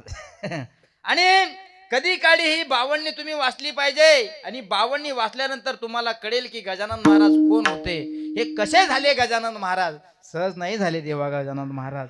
अगोदर गावातल्या लोकांनी महाराजांना त्रास केला. गावातल्या लोकांनी महाराजांना उसानी मारावं. गावातल्या लोकांनी महाराज ज्या पलंगावर बसलेले आहेत त्या पलंगाला आग लावावी. गावातीलच लोकांनी झाडाला लटकलेलं आगेमोड उठवून महाराजांना मधमाशांचा डंक करावा अशी अपेक्षा करावी. गावातीलच लोकांनी महाराजांना मारावं. आणि मला असं वाटते माझ्या महाराजांनी त्या लोकांचा मार खावा. महाराजांनी त्या लोकांनी मारलेल्या उसाने आणि त्याच उसाचा रस काढून महाराजांनी त्या लोकांना पाजावा. साधू होणं जेवढं तुम्हाला सोपं वाटतं, संत होणं जेवढं तुम्हाला सोपं वाटतं, गुरु महाराज होणं जेवढं तुम्हाला सोपं वाटतं, तितकं हे सोपं नाही. सोशी जगाची आगत. देवीदासाच्या मुलाची ऋतुशांती होती. कोण हा देवीदास? याचा विचार जर आपण केला तर हा पातुरकराचा वंशज होता. ऋतुशांती म्हणजे एकूण तर एक लाळा नवसान झालेलं तर लेकरू होतं याच्या एवढं. त्याच्या ऋतुशांतीचा कार्यक्रम होता. गावरान भाषेत सांगायचं म्हणजे जावळाचा कार्यक्रम होता. आणि एकदम शुद्ध भाषेत म्हणजे मुंडनाचा कार्यक्रम होता. मुंडन ऋतुशांती आणि जावळ फरक आहे. आणि एकदमच गावरान भाषेत सांगायचं म्हणजे त्याचा टकली करायचा दिवस होता. आहे का नाही? हा, देवीदास पातुरकर हा फार त्या काळी शेगावचा श्रीमंत होता. आणि कोण्या तरी मठाचा तो मठाधिपती होता. लाला लवसानी मुलगा प्राप्त झाला म्हणून शेगावला नगर भोजन दिलं होतं. पूर्वीच्या काळात पद्धत होती. आनंद झाला ना पवन महाराज, तर त्या आनंदाला एकट्याने व्यक्त नाही करायचं, गावा मिळून व्यक्त करायचं. दुःख जर झालं ना ते दुःख एकट्यानं व्यक्त नाही करायचं, गावानं त्या दुःखामध्ये सहभागी व्हावं. जसं एखाद्या गावात कोणी मेलं की लोक गुपचूप जाऊन बसतात की तिथं का आमंत्रण द्यावं लागते. डंग डंग डंग डंग डंग अमुक टमुक टपकलं हो सगळ्यांनी या, हेच आग्राचं निमंत्रण. ऐका असं काही नाही. अमुक टमुक टपकलं, कृपया सगळ्यांना माझ्या आग्राचं निमंत्रण आहे. इतक्या इतक्या वाजता 4 जणांच्या खांद्यावर बॉडी जाणार आहे. आपण सगळ्यांनी यावं. नाश्त्याची, चहाची, जेवणाची व्यवस्था मसनखाईत केलेली आहे. असं कधी होतं का? नाही. एखाद्या गावामध्ये दुर्दैवानं मृत्यू झाला तर लोकांना निमंत्रण देण्याची गरज नाही. तसं दुःखामध्ये सगळे लोक येतात, सुखामध्ये सगळे लोक होतात. पण पूर्वीच्या काळी ती पद्धत होती. सुखामध्ये सुद्धा शेगाव सहभागी झालं पाहिजे, दुःखामध्ये तर सहभागी होतच असतात. अनेक प्रमाणात देता येतात आपल्याला.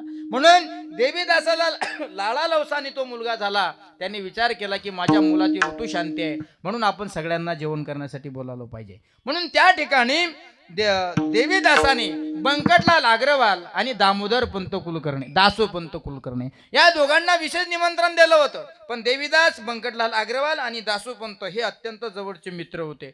आता देवीदासाच्या घरचा कार्यक्रम होता, पण बंकटलाल आणि दासो पंत हे सगळ्यात पाठीमागून बसणारे होते. मला असं वाटते घरातले कार्य करणारे लोक शेवटी बसत असतात. तुमच्या घरचा कार्यक्रम आहे मग तुम्ही म्हणता थांबा पाहुणे मंडळी पहिले मध्ये टप्पू मारून घेऊ द्या, असं काही आहे का? अरे तुमच्या घरचा कार्यक्रम आहे, तुमच्या घरचा कार्यक्रम जर असेल अगोदर तुम्ही पाहुणे मंडळीची व्यवस्था केली पाहिजे आणि मग उरलं सुरलं तर मग तुम्ही चांगल्या पद्धतीने जेवलं पाहिजे. काही इकडे पद्धत वेगळी आहे? नाही पहिले घर मालकाचं होऊ द्या, तुम्ही बसा अर्धा तास मध्ये पहिले जेवण करू द्या. ज्यावेळेस मी सांगेन आता बस झालं त्यावेळेस तुम्ही बसा, असं काही आहे का? पद्धत आहे माझ्या राजांनो सगळीकडे. तसं बंकटलाल दामोदर पंत दासोपंत यांनी विचार केला. सगळ्या पंक्तीवर पंक्ती बसू लागल्या. ब्रह्मदेवाच्या हस्ते मुलाची ऋतुशांती सुद्धा त्या ठिकाणी करण्यात आली आणि पंक्तीवर पंक्ती बसल्या. त्या काळामध्ये पंक्ती बसल्या अशा मस्त पट्ट्या टाकल्या होत्या दत्ताबुवा, पट्ट्या टाकल्या आणि पळसाच्या पानाचे ते द्रोण होते, पळसाच्याच पानाच्या त्या पत्रवाळ्या होत्या. त्याच्यावरती जेवायची मजा फार वेगळी होती हा. त्या पळसाच्या पानाचे द्रोण आणि पळसाच्या पानाच्या त्या पत्रवाळ्या आठवतात ना तुम्हाला? आता दिसत नाही. आता ह्या पत्रवाळ्या निघल्या वासाड्या, त्या पत्रवाळ्या समोर ठेवल्या की जेवणच करावं वाटत नाही. हा कसा त्याचा दुर्गंध येतो, वाईट जेवण करण्याची इच्छा नाही. असं मस्त ती पत्रवळी असायची, पळसाच्या पानाची पत्रवळी असायची आणि पळसाच्याच पानाचा तो द्रोण असायचा. अशा मस्त पंक्तीवर पंक्ती बसल्या. पंचपक्वान्नाचं जेवण केलं होतं देवीदासांनी. पंचपक्वान्नाचं म्हणजे श्री बालाजीचा बेत. श्री बालाजीचा बेत म्हणजे श्री म्हणजे श्रीखंड, ला म्हणजे लाडू, जी म्हणजे जिलेबी, बा म्हणजे बासुंदी, तोंडाला पाणी सुटू देऊ नका. असा पंचपक्वान्नाचा श्री बालाजीचा बेत केला होता आणि सगळ्या जेवणाच्या शेवटी असा मस्त इंद्रायणी राईस सबसे नाईस अशा मस्त सुंदर प्रकारचा भातही जेवणामध्ये होता.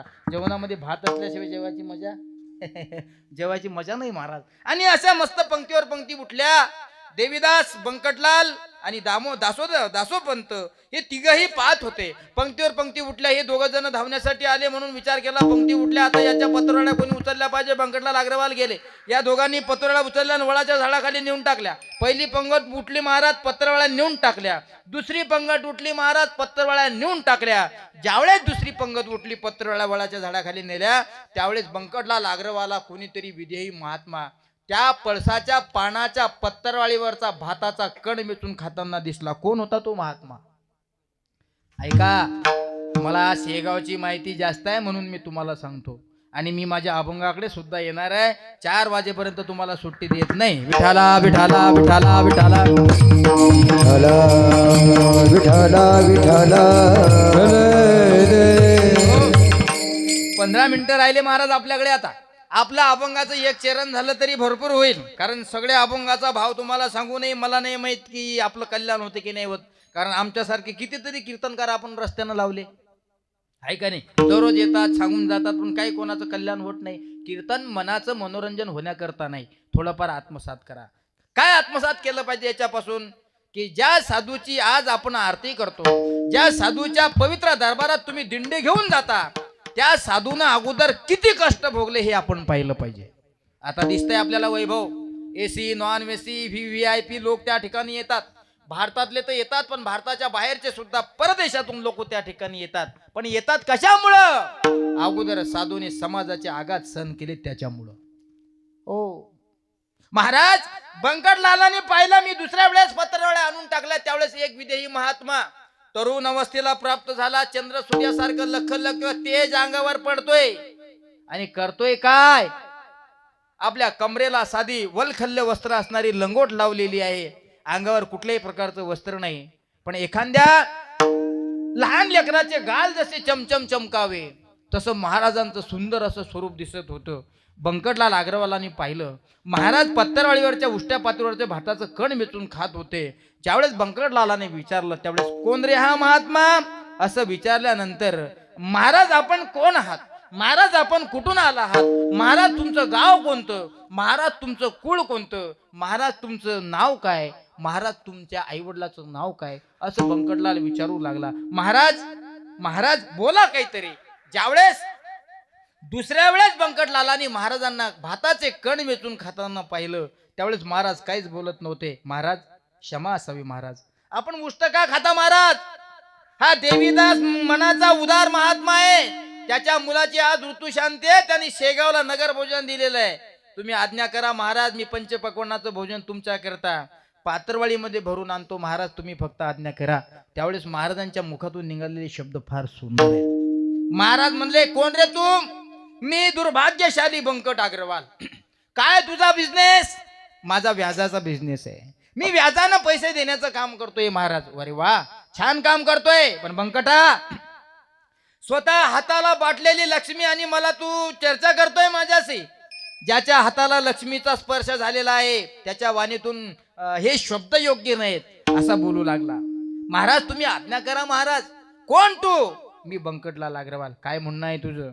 महाराज आपण कोण आहात मला याच्याशी काही देणं घेणं नाही, पण ज्याच्या ऋतुशांतीच्या मुलाच्या कार्यक्रमानिमित्ताने आम्ही या ठिकाणी आलो ना, तो मनानं फार उदार आहे. तुम्ही सांगा, मी फिल्टरचं पाणी तुमच्याकरता आणेल, पंचपक्वान्नाचं भोजन तुमच्याकरता आणेल. त्यावेळेस महाराजांच्या मुखातून निघालेले शब्द आहेत, बंकटा तू जर मला ताजं अन्न आणून देत असेल तर मग हे शिळं उष्ट पडलेलं खरकट अन्न खायचं कोण? अन्न हे परब्रह्म आहे. तुम्ही पंक्तीमध्ये बसता, एखाद्याच्या घरची गरीबाची पंगत असली म्हणून बुंगती दाबून खायची नसते, पोटभर खाऊन खिशात टाकून न्यायची नसते. गरीबाच्या घरची पंगत आहे म्हणून विचार करूनच जेवलं पाहिजे. हा, कधी न नवत एखादा भक्त जर सप्त्यात पंगत देत असेल, बेसनाचा लाडू चांगला झाला म्हणून गिलासात टाकून आणायचा? अरे त्याला सहकार्य केलं पाहिजे. असं म्हणतात ना, पचेल तेवढंच खावं. जेवढं पचतंय तितकंच खाल्लं पाहिजे. नाहीत मग मिरच्याची भाजी चांगली झाली म्हणून बसला वरपत. इतका वरपत बसला की टायमावर डब्बा सुद्धा सापडलं नाही. काय परिस्थिती आहे माझ्या राजानं. एखाद्या गरीबाच्या घरची पंगत जर असेल तर विचार करून जेवलं पाहिजे. महाराज म्हणले, बंकटा हे अन्न आहे, या उष्टा पातळीवर या लोकांनी पोटभर खाल्लं तर खाल्लं आणि फेकून सुद्धा दिलं. अन्नाची अवहेलना करता, अन्नाची अवहेलना करायची नसते. कारण फक्त ज्यावेळेस तुम्ही पंक्तीत जेवायला बसता त्यावेळेस तेवढंच म्हणता, फक्त वदनी कवळ घेता, नाम घ्या श्रीहरीचे. पुढे ऐकलं का कधी? त्याचा अर्थ समजला कधी? समजला नाही महाराज. आम्ही फक्त पुंडलिका वरदे एवढ्याचीच वाट पाहत असतो, आम्हाला काही घेणं नाही. महाराज म्हणतात, सहज हवन होते, सहज हवन होते, नाम घेता फुकाचे, जीवन करीत जीवित्वा, अन्न हे पूर्ण ब्रह्म, उदर भरण नोही, जाणी जे यज्ञ कर्म. काय भाव आहे महाराज. हे गजानन महाराजांच्या मुखातून निघालेले शब्द आहेत. ज्यावेळेस या श्लोकाचा अर्थ आपल्याला कळतोय ना, त्यावेळेस मला असं वाटते तुमच्या शरीराचे रोमांच उभे राहतात. आतापर्यंत नव्हतं माहित महाराज आम्हाला. आम्ही फक्त वासुदेव केलं की आक्रमण आहे का नाही, आपण तसंच करतोय. बंकटलालाला महाराज सांगू लागले, तू जर मला ताजं अन्न आणून देत असेल तर उष्ट्या पत्रेवरचं कोण खावं? सांगू तुम्हाला, पुढे चालतो. ज्या दिवशी बंकटलाल अग्रवाला योगीराज समर्थ गजानन महाराज पहिल्यांदा वडाच्या झाडाखाली पातळवळीवरचे भाताचे कण वेचून खाताना दिसले, तो दिवस कोणता होता जगन महाराज? उष्ट्या पत्रावळी घेऊन भक्षण करीती भाताचे कण, उष्ट्या पत्रावळी घेऊन भक्षण करीती भाताचे कण, पत्रावळी जेवून भक्षण करीती भाताचे कण. महाराज बंकटलाल अग्रवालाला दिसले, नुसत्या पातळीवरचे भाताचे कण वेचून खाताना माझे गजानन महाराज बंकटलालाला दिसले. आणि ज्या दिवशी बंकटलालाने महाराजांकडे पाहिलं, महाराजांचे लखलखीत असणारं दिव्य स्वरूप तेजोमय शरीर दिसत होतं. बंकटलाल म्हणू लागला, महाराज आपण आज्ञा करा. देवीदासाच्या मुलाची ऋतुशांती आहे, तो मनानं उदार आहे. तुम्ही सांगत असाल तर मी पंचपक्वान्नाचं भोजन तुम्हाला आणून देतो. त्यावेळेस महाराज म्हणू लागले, बंकटा मला जर तू ताजं अन्न आणून देत असेल तर खरकट टाकलेलं अन्न खायचं कोण? त्या दिवशी महाराज भाताचे कण खाताना दिसले, तो दिवस होता उष्ट्या पत्रावळी घेऊन भक्षण करीती भाताचे कण, तेजस्विनीमय कांतिमय तनु, तेजस्विनीमय कांतिमय तनु,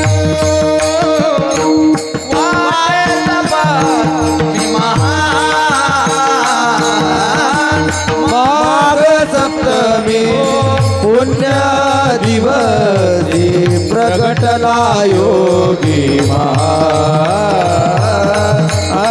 प्रगटला योगी महाराज.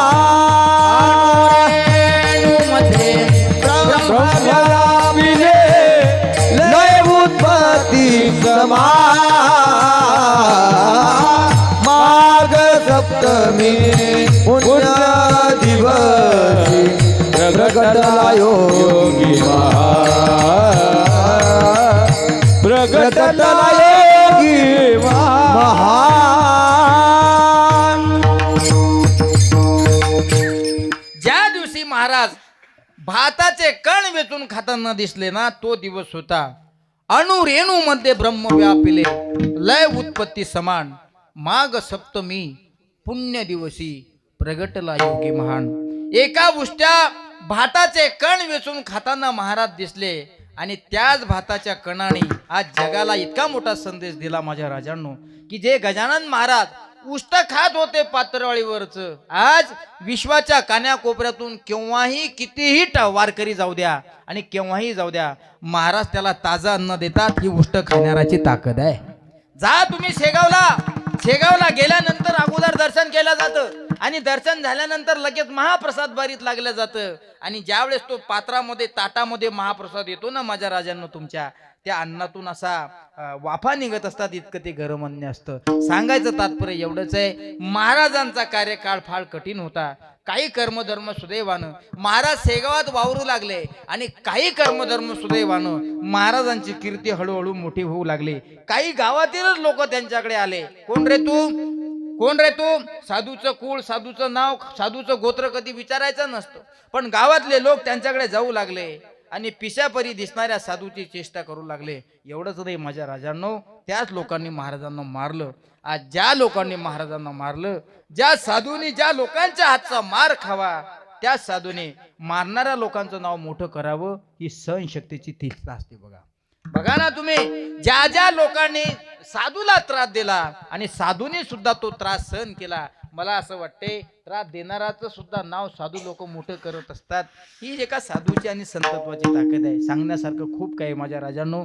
मला माझ्या अभंगाकडे यायचं आहे. आतापर्यंत जेवढे या कष्टतर कलियुगामध्ये भारत भूमीमध्ये जेवढे संत झाले, तेवढ्या संतांनी या समाजाचा त्रास भोगला. मुक्ताबाईला त्रास झाला, ज्ञानदादाला त्रास झाला, निवृत्ती दादाला त्रास झाला, सोपान दादाला सुद्धा तितका त्रास झाला.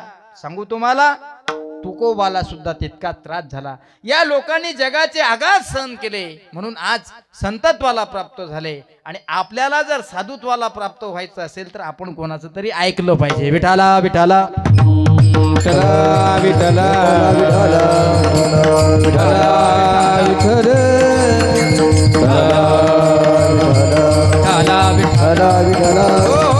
म्हणून विश्व माऊली ज्ञानोबारायांचं सुद्धा तसंच आहे.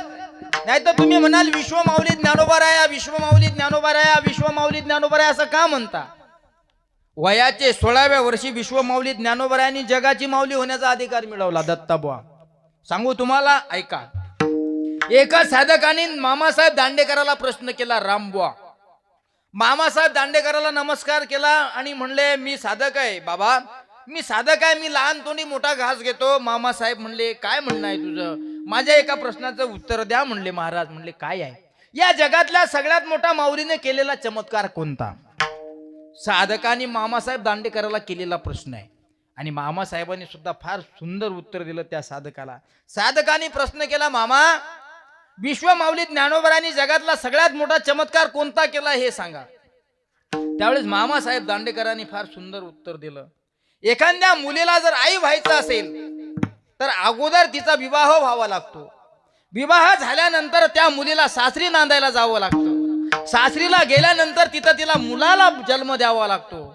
पण मुलाला जन्म देण्याच्या अगोदर, सासरी जाण्याच्या अगोदर कमीत कमी तिचं वय वर्ष 18 असू द्यावं लागतं. 18 वर्षाची झाल्यानंतर, विवाह झाल्यानंतर, सासरी गेल्यानंतर ती बाळाला जन्म देते. आणि बाळाला जन्म दिल्यानंतर ते बाळ त्या मायला, त्या माऊलीला माई, मा, मम्मी, मदर अशा शब्दांना उल्लेख करते. पण जगातला सगळ्यात मोठा चमत्कार एवढाच आहे, विश्व माऊली ज्ञानोबारायांनी वयाचे 16व्या वर्षी जगाची माऊली होण्याचा अधिकार मिळवला. हा जगातला सगळ्यात मोठा चमत्कार आहे. सहज नाही मिळाला महाराजा.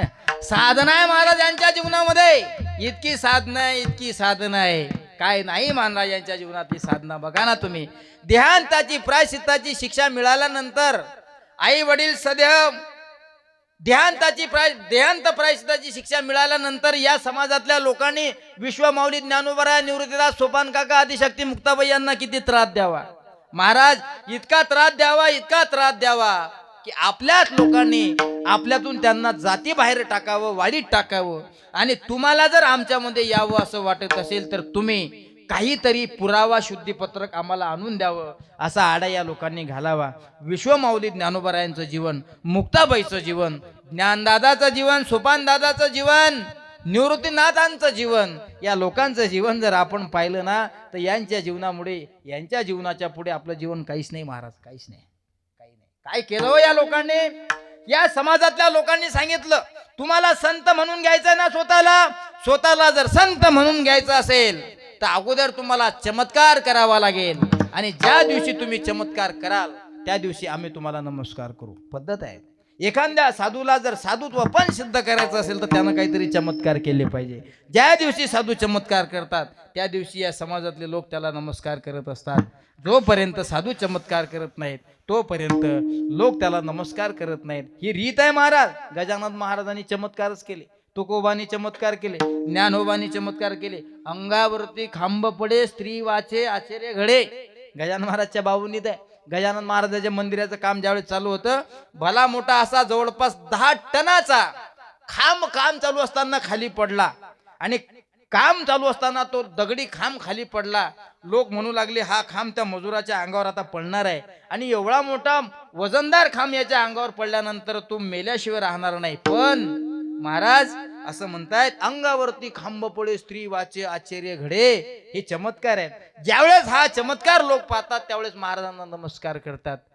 हे लोक सुद्धा म्हणू लागले, आळंदीचे लोक म्हणू लागले, विश्वमाऊली ज्ञानोबाराया तुम्हाला जर साधुत्व सिद्ध करायचं असेल तर काहीतरी चमत्कार करावे लागतील. कर्मधर्म सुदैवानं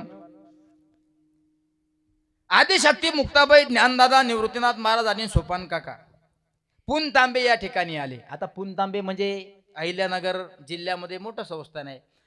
आणि पुनतांबे या ठिकाणी आले. कोणीतरी त्यांची कीर्ती ऐकली जगनबुवा. कोणाची कीर्ती? त्या ठिकाणी असं म्हणतात की 1400 वर्ष योग साधना साध्य करणारा कोणीतरी चांगदेव महाराज बसलेला आहे.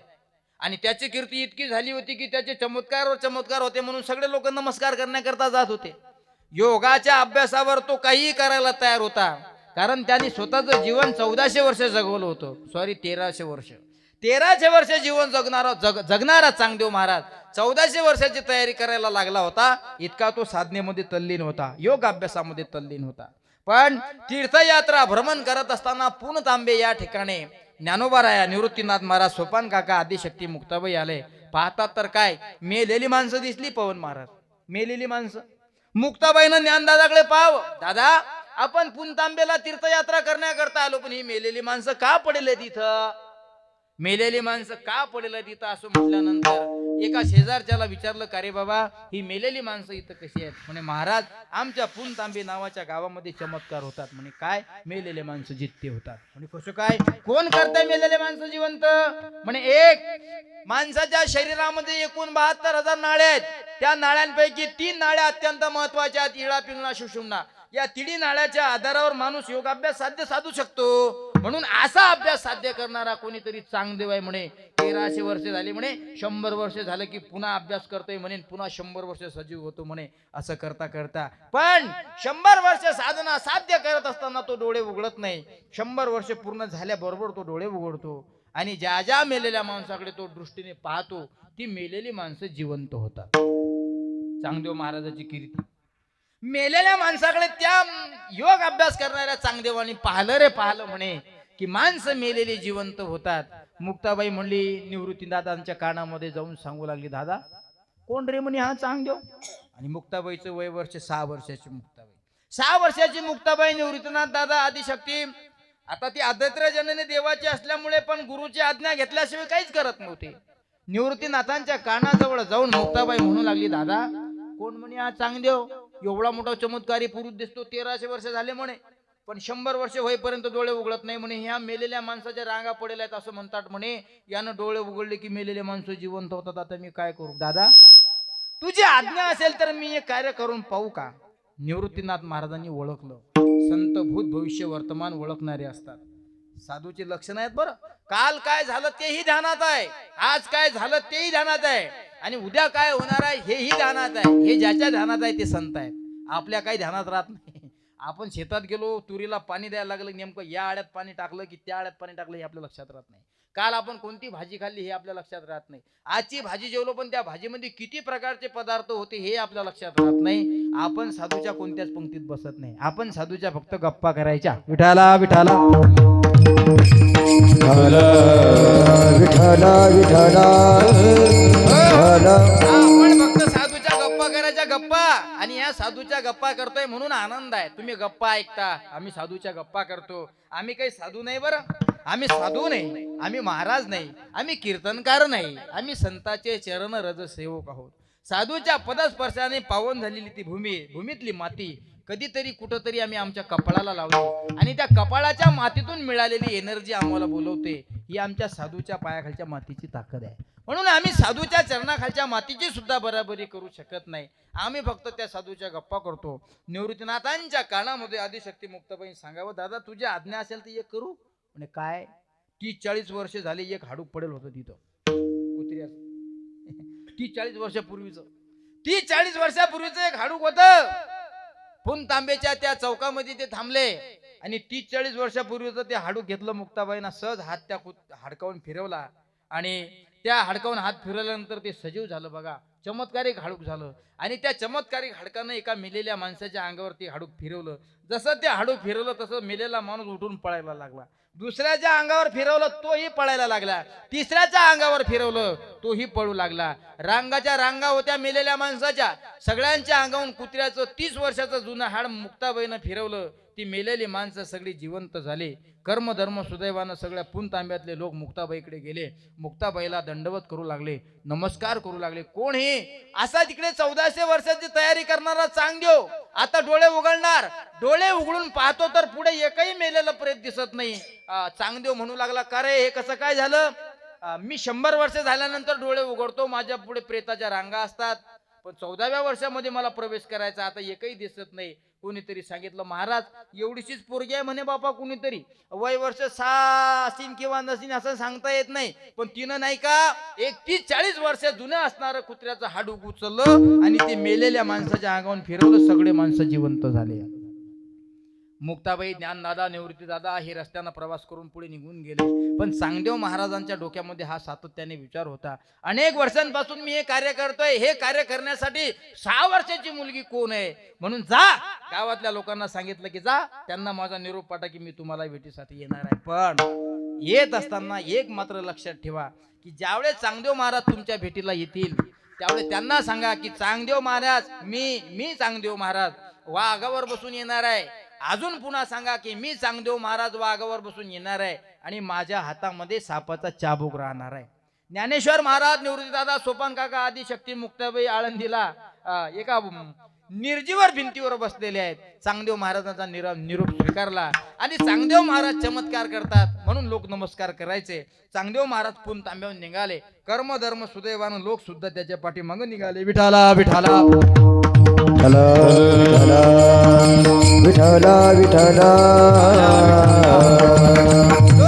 त्यांच्या पाठीमागे निघाले. चांगदेव महाराज चमत्कार करतायत म्हणून लोक सुद्धा त्यांच्या पाठीमागे निघाले.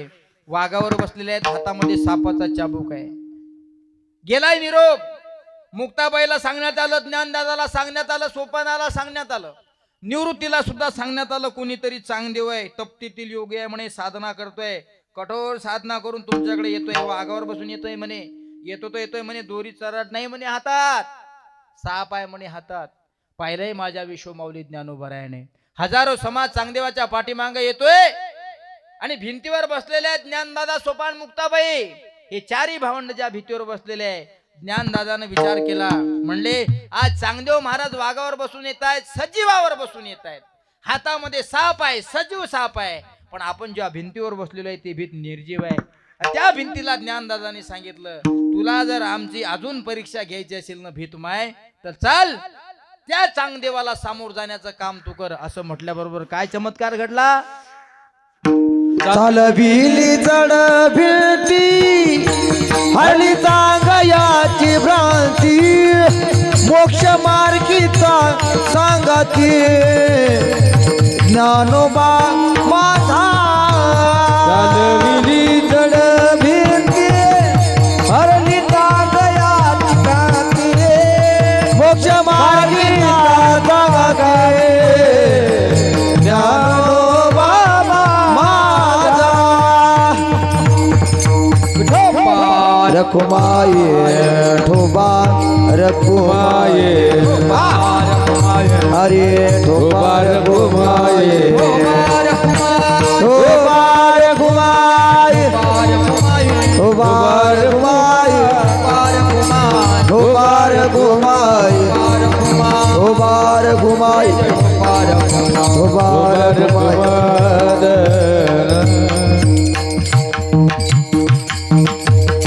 निर्जीव भिंत चालवले ज्ञानदादाने भिंतीला आज्ञा करावी आणि भिंतीनं सुद्धा चालता पळ त्या ठिकाणी काढावा चालविली जड भिंती हरली चांगयाची भ्रांती मोक्ष मार्गीचा सांगाती ज्ञानोबा माझा. कितीतरी चमत्कार केले माझ्या विश्वमाऊली ज्ञानोबारायाने. रेड्या मुखी वेद बोलविला गर्वदू ज्यांचा हरविला शांती रूपी प्रगटला ज्ञानोबा माझा. साधकाचा माय बाप दरुषाने हरे ताप सर्वभूती सुख रूप ज्ञानोबा माझा ज्ञानोबा माझा. मी जिवंत वाघावर बसून आलोय माझ्या हातात जिवंत सापाचा चाबूक आहे याचा मला अहंकार अभिमान होता पण चारी भावंड ज्या भिंतीवर बसलेले आहेत ती निर्जीव भिंतात चालतोय. खरं सांगू महाराज वाघ पळून गेला आणि साप हातातला निघून गेला त्या क्षणी त्याच वेळेला 1400 वर्षे योगाचा अभ्यास करणारा चांगदेव 6 वर्षाच्या मुक्ताबाईला शरण जातो. चांगदेव म्हणे आजी जन्मालो गुरुपुत्र झालो मुक्ता येता गुरुपुत्र झालो मुक्ता येता. चांगदेव म्हणे आजी धन्य झालो. अरे मी 1400 वर्ष अभ्यास केला पण अभ्यास करूनही माझ्या बुद्धीमध्ये नुसतं भुसा होता.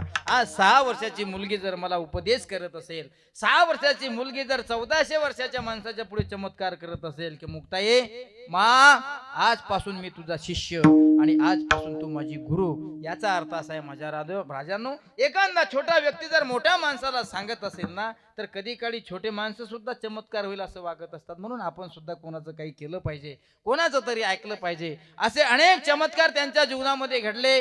काही काळानंतर देहांताची शिक्षा मिळाल्यानंतर आई वडील निघून गेले आणि त्यांच्या समाजातले लोक त्यांना आपल्या समाजात घेत नव्हते म्हणून अनेक चमत्कार करावे लागले.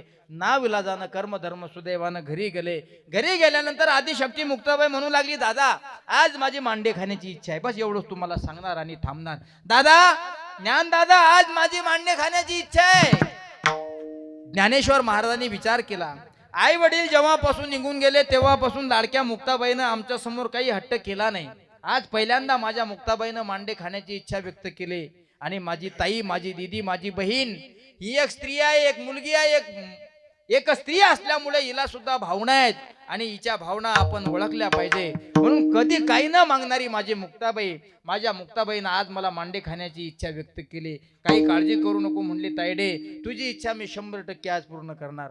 खुटीला लटकलेली जोडी घेतली आणि जोडी घेऊन महाराज मदवकरी मागण्याकरता गेले. आजही आळंदी सारख्या तीर्थक्षेत्रामध्ये विद्यार्थी गुरुकुलामध्ये ज्ञान मिळवत असताना मदवकरी मागून खातात. बरं का हे सहजासहजी होत नाही. आता ही लोक गाणारी वाजवणारी महाराष्ट्रामध्ये फोकस मध्ये येतात. यांच्या जीवनामध्ये फार मोठी साधना आहे. कधी काळी आणि शॉर्टकट सांगायचं म्हणजे भीक मागून खाल्ल्याशिवाय माणसाला ज्ञान मिळत नाही. पण त्याही काळात विश्वमाऊली ज्ञानोबारायाची जी परंपरा होती मदवकरीची ती आजही चालू आहे. म्हणून मुक्ताबाईला मांडे खाण्याची इच्छा झाली. मुक्ताबाईनं ज्ञान दादाकडे हट्ट केला. दादाने खुटीची जोडी घेतली लटकवली आणि निघाले मदवकरी मागण्याकरता. आता मांडे खाण्याची इच्छा झाली म्हणजे मांडे तयार करण्याकरता अगोदर आटा तयार करावा लागतो. आटा असावा लागतो. आटा असून चालत नाही मांडे असून चालत नाही. अन्न वस्त्र पाणी पाहिजे या सगळा विषय असला त्यानंतर ते मांडे तयार केल्या जातात. नुसता आटा असून चालत नाही नुसता अग्नी असून चालत नाही नुसतं पाणी असून चालत नाही तर ते मांडे भाजण्याकरता खापराची सुद्धा तितकीच गरज आहे. विश्वमाऊली ज्ञानोबारायाने गल्ली गल्लीमध्ये फिरून माधवकरी मागितली, पण कोणीतरी एक नीच होता, त्याचं नाव होतं महाराज विसोबा खेचर. विसोबा खेचराबद्दल आपल्याला सगळ्याला माहित आहे. विसोबा खेचर हा त्यांच्याच कुळातील, त्यांच्याच वंशातील, त्यांच्याच परंपरेतील होता. महाराज, आपल्याला त्रास हा गावातल्या लोकांचा दूरच्यांचा नसतो. एखादा शेजारी आपल्या समाजातला माणूस मोठा होत असेल ना, तर आपलेच लोक आपलं टंगड वळत असतात. आपल्याला जर तकलीफ होत असेल ना, तर आपल्या समाजापासून होत असते, आपल्या जातीच्या लोकांपासून होत असते. एवढं म्हटल्यापेक्षा आपल्या नातेवाईकांपासून होत असते. तुम्हाला बदनाम करण्याची योग्यता बाकीच्या लोकांमध्ये नसते, पण तुम्हाला बदनाम करण्यासाठी तुमचे शेजारी, तुमचे नातेवाईक काहीच विचार करत नाही, इथपर्यंत ते तुम्हाला बदनाम करत असतात.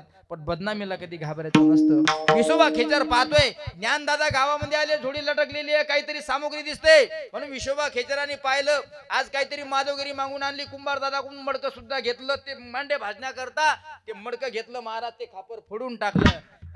आपल्या काखतली, आपल्या बगालातली त्या ठिकाणी झोडी घेतली आणि त्या झोडीतलं सगळं अन्न खाली माती मोल करून टाकलं. जगाची माय असणारी विश्वमाऊली, विश्वमाऊलीच्या चेहऱ्यावर थोडी उदासता आली. विश्वमाऊलीनं विचार केला, कधी न काही मागणारी माझी मुक्ताबाई आज मांडे खाण्याची इच्छा व्यक्त करते. तिला मांडे मिळावे याकरता सामुग्री मागण्यासाठी मी गावात आलो, आणि या नीच विसोबाने खापर फोडून टाकावं, सामुग्री मातीमोल करून टाकावी. आता मी माझ्या दिदीला काय खाऊ घालावं विचार केला. पण खाली मातीमध्ये पडलेली ती सामुग्री विश्वमाऊली ज्ञानोबारायांनी उचलावी, आपल्या झोडीमध्ये टाकावी, आणि जसे महाराज यावे तसे आपल्या कुटीमध्ये जाऊन बसावे. पूर्वीच्या काळात काही तीन पत्राचं घर नव्हतं, पूर्वीच्या काळामध्ये काही बंगला नव्हता, काही महाल नव्हता, अशी मस्त ताटीची झोपडी होती. विश्वमाऊली ज्ञानोबाराया त्या झोपडीमध्ये गेले, आणि झोपडीमध्ये गेले असताना त्या झोपडीचा दरवाजा लावून घेतला, ताटी लावून घेतली, आणि ताटी लावून घेतल्यानंतर आदिशक्ती मुक्ताबाई बाहेर आली. काय झालं दादा? ज्ञानदादा, ताटी उघडा. ज्ञानदादा, मी तुम्हाला कधी काही मागितलं नाही. मला माहिती आहे आज पहिल्यांदा मी तुम्हाला काहीतरी मागितलंय, पण मला माहित आहे तुम्ही माझ्यासाठी सामुग्री आणण्याकरता गेले, पण नीच असणाऱ्या विसोबा खेचरांनी ती सामुग्री मातीमोल करून टाकली. दादा, दादा, दरवाजा उघडा. दादा, आपण श्रेष्ठ आहात, आपण अधिकारी आहात, आपण योगी आहात. अभंगाच्या पहिल्या योगी पावन मनाचा, योगी पावन मना, योगी पावन मनाचा, योगी पावन मनाचा, साहेब अपराध जनाचा, साहेब अपराध जनाचा, विश्वरागे झाले बंदी, विश्वरागे झाले बंदी.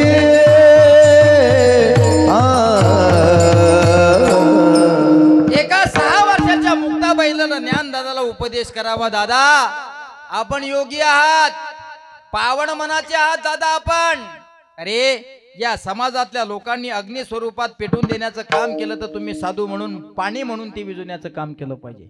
विश्वरागे झाले वन्नी, संती सुखे व्हावे पाणी. एवढंच नाही, हा समाज तुम्हाला शब्दाच्या शस्त्राने दुखत असेल, कारण असं म्हणतात शब्दाच्या शस्त्राचे घाव कधी बुजत नसतात. एखाद्या मुलाच्या गालफडात मारल्यानंतर ती 2 दिवसानं त्याचे वळ निघून जातात, पण एखाद्या मुलाला जर तुम्ही आई बहिणीहून शिवी देत असाल ना, मरेपर्यंत ती शिवी विसरल्या जात नाही. शब्दाचे घाव फार खोल असतात. मुक्ताबाई उपदेश करू लागली, दादा, अरे आपल्याच 32 दाताखाली जर आपली स्वतःची जीभ चावली म्हणून काय कोणी दात पाळून टाकत असतं का? दादा, असं म्हणतात तुम्ही संत आहात, तुम्ही साधू आहात, एवढंच नाही, तुम्ही विश्वाची विश्व माऊली आहात. आपण या समाजाने दिलेले अपराध माफ करायचे असतात, या समाजाने आपल्यावर केलेले आघात सहन करायचे असतात. एका ठिकाणी असं म्हणतात बघा, ऐका. अपराध सहन करुनी शिकवित जावे. अपराध सहन करुनी शिकवित जावे. ताटीमध्ये जाऊन माझ्या दादानी जगावे. माझ्या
अपराध सहन करून शिकवित जावे दादा ताटीमध्ये जाऊन माझ्या ज्ञानाने रडावे. अरे जीभ दाताने चाविली म्हणून काय कोणी बत्तीशी ताडेली.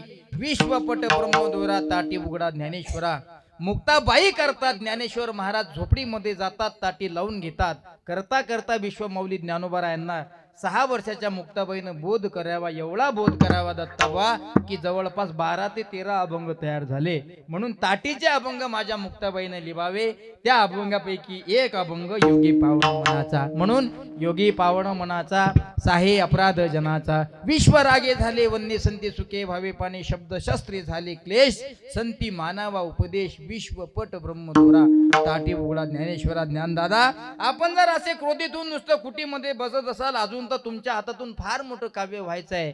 कर्मधर्म सुदैवानं माऊलीने मुक्ताबाईचा बोध त्या ठिकाणी श्रवण केला आणि 18,000 ओव्या जन्माला आल्या. तिचं नाव आहे ज्ञानेश्वरी अमृत अनुभव. आज आपल्या गावामध्ये सुद्धा अखंड हरिनाम सप्ताह चालू आहे.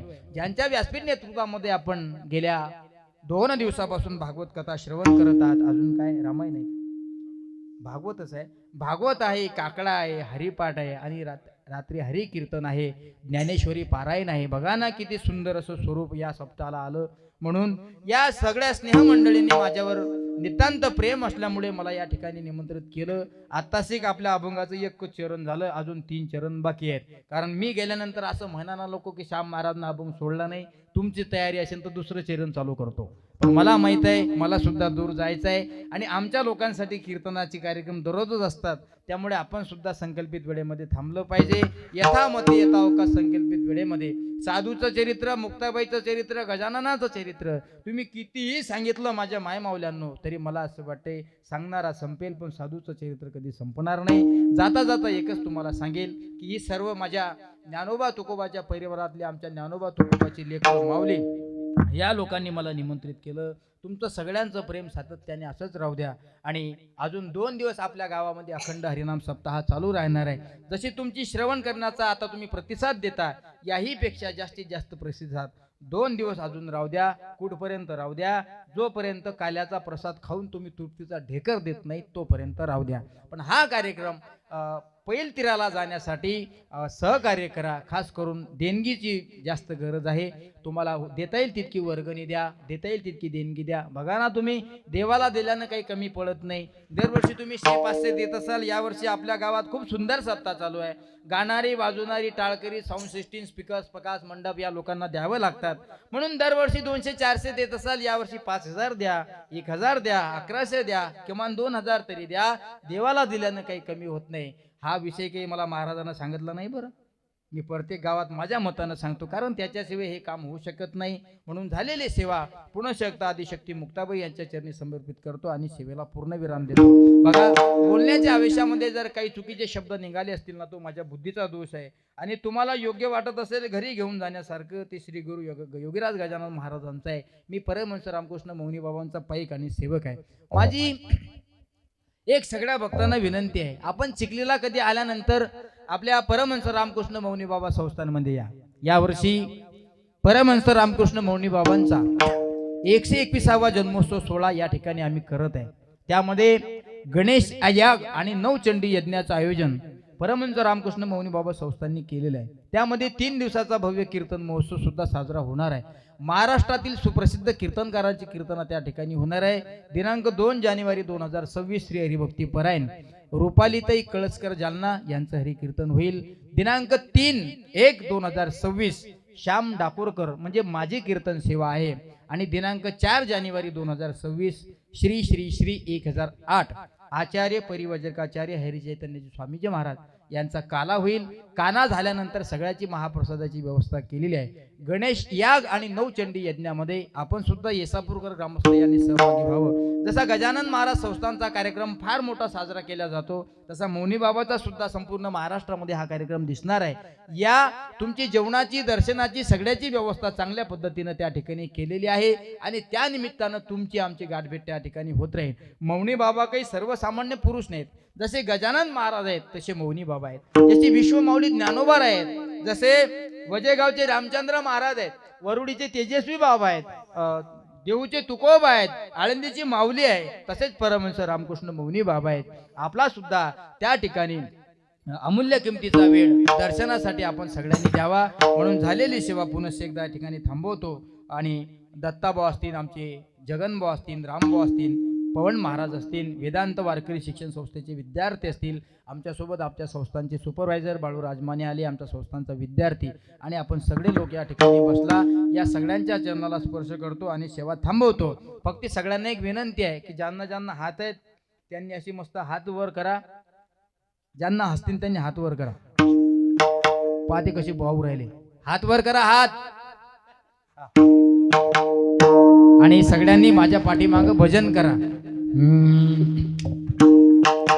हरे रामा राम राम हरे हरे,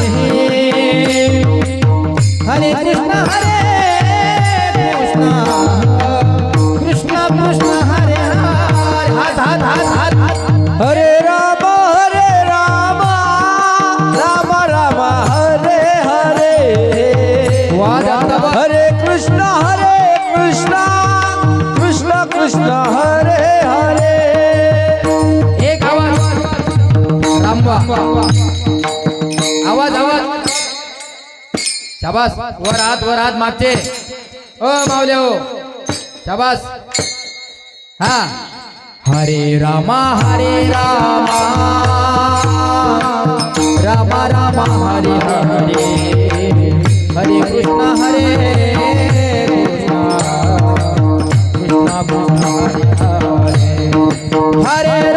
हरे राम राम राम हरे हरे, हरे कृष्ण कृष्ण कृष्ण हरे हरे.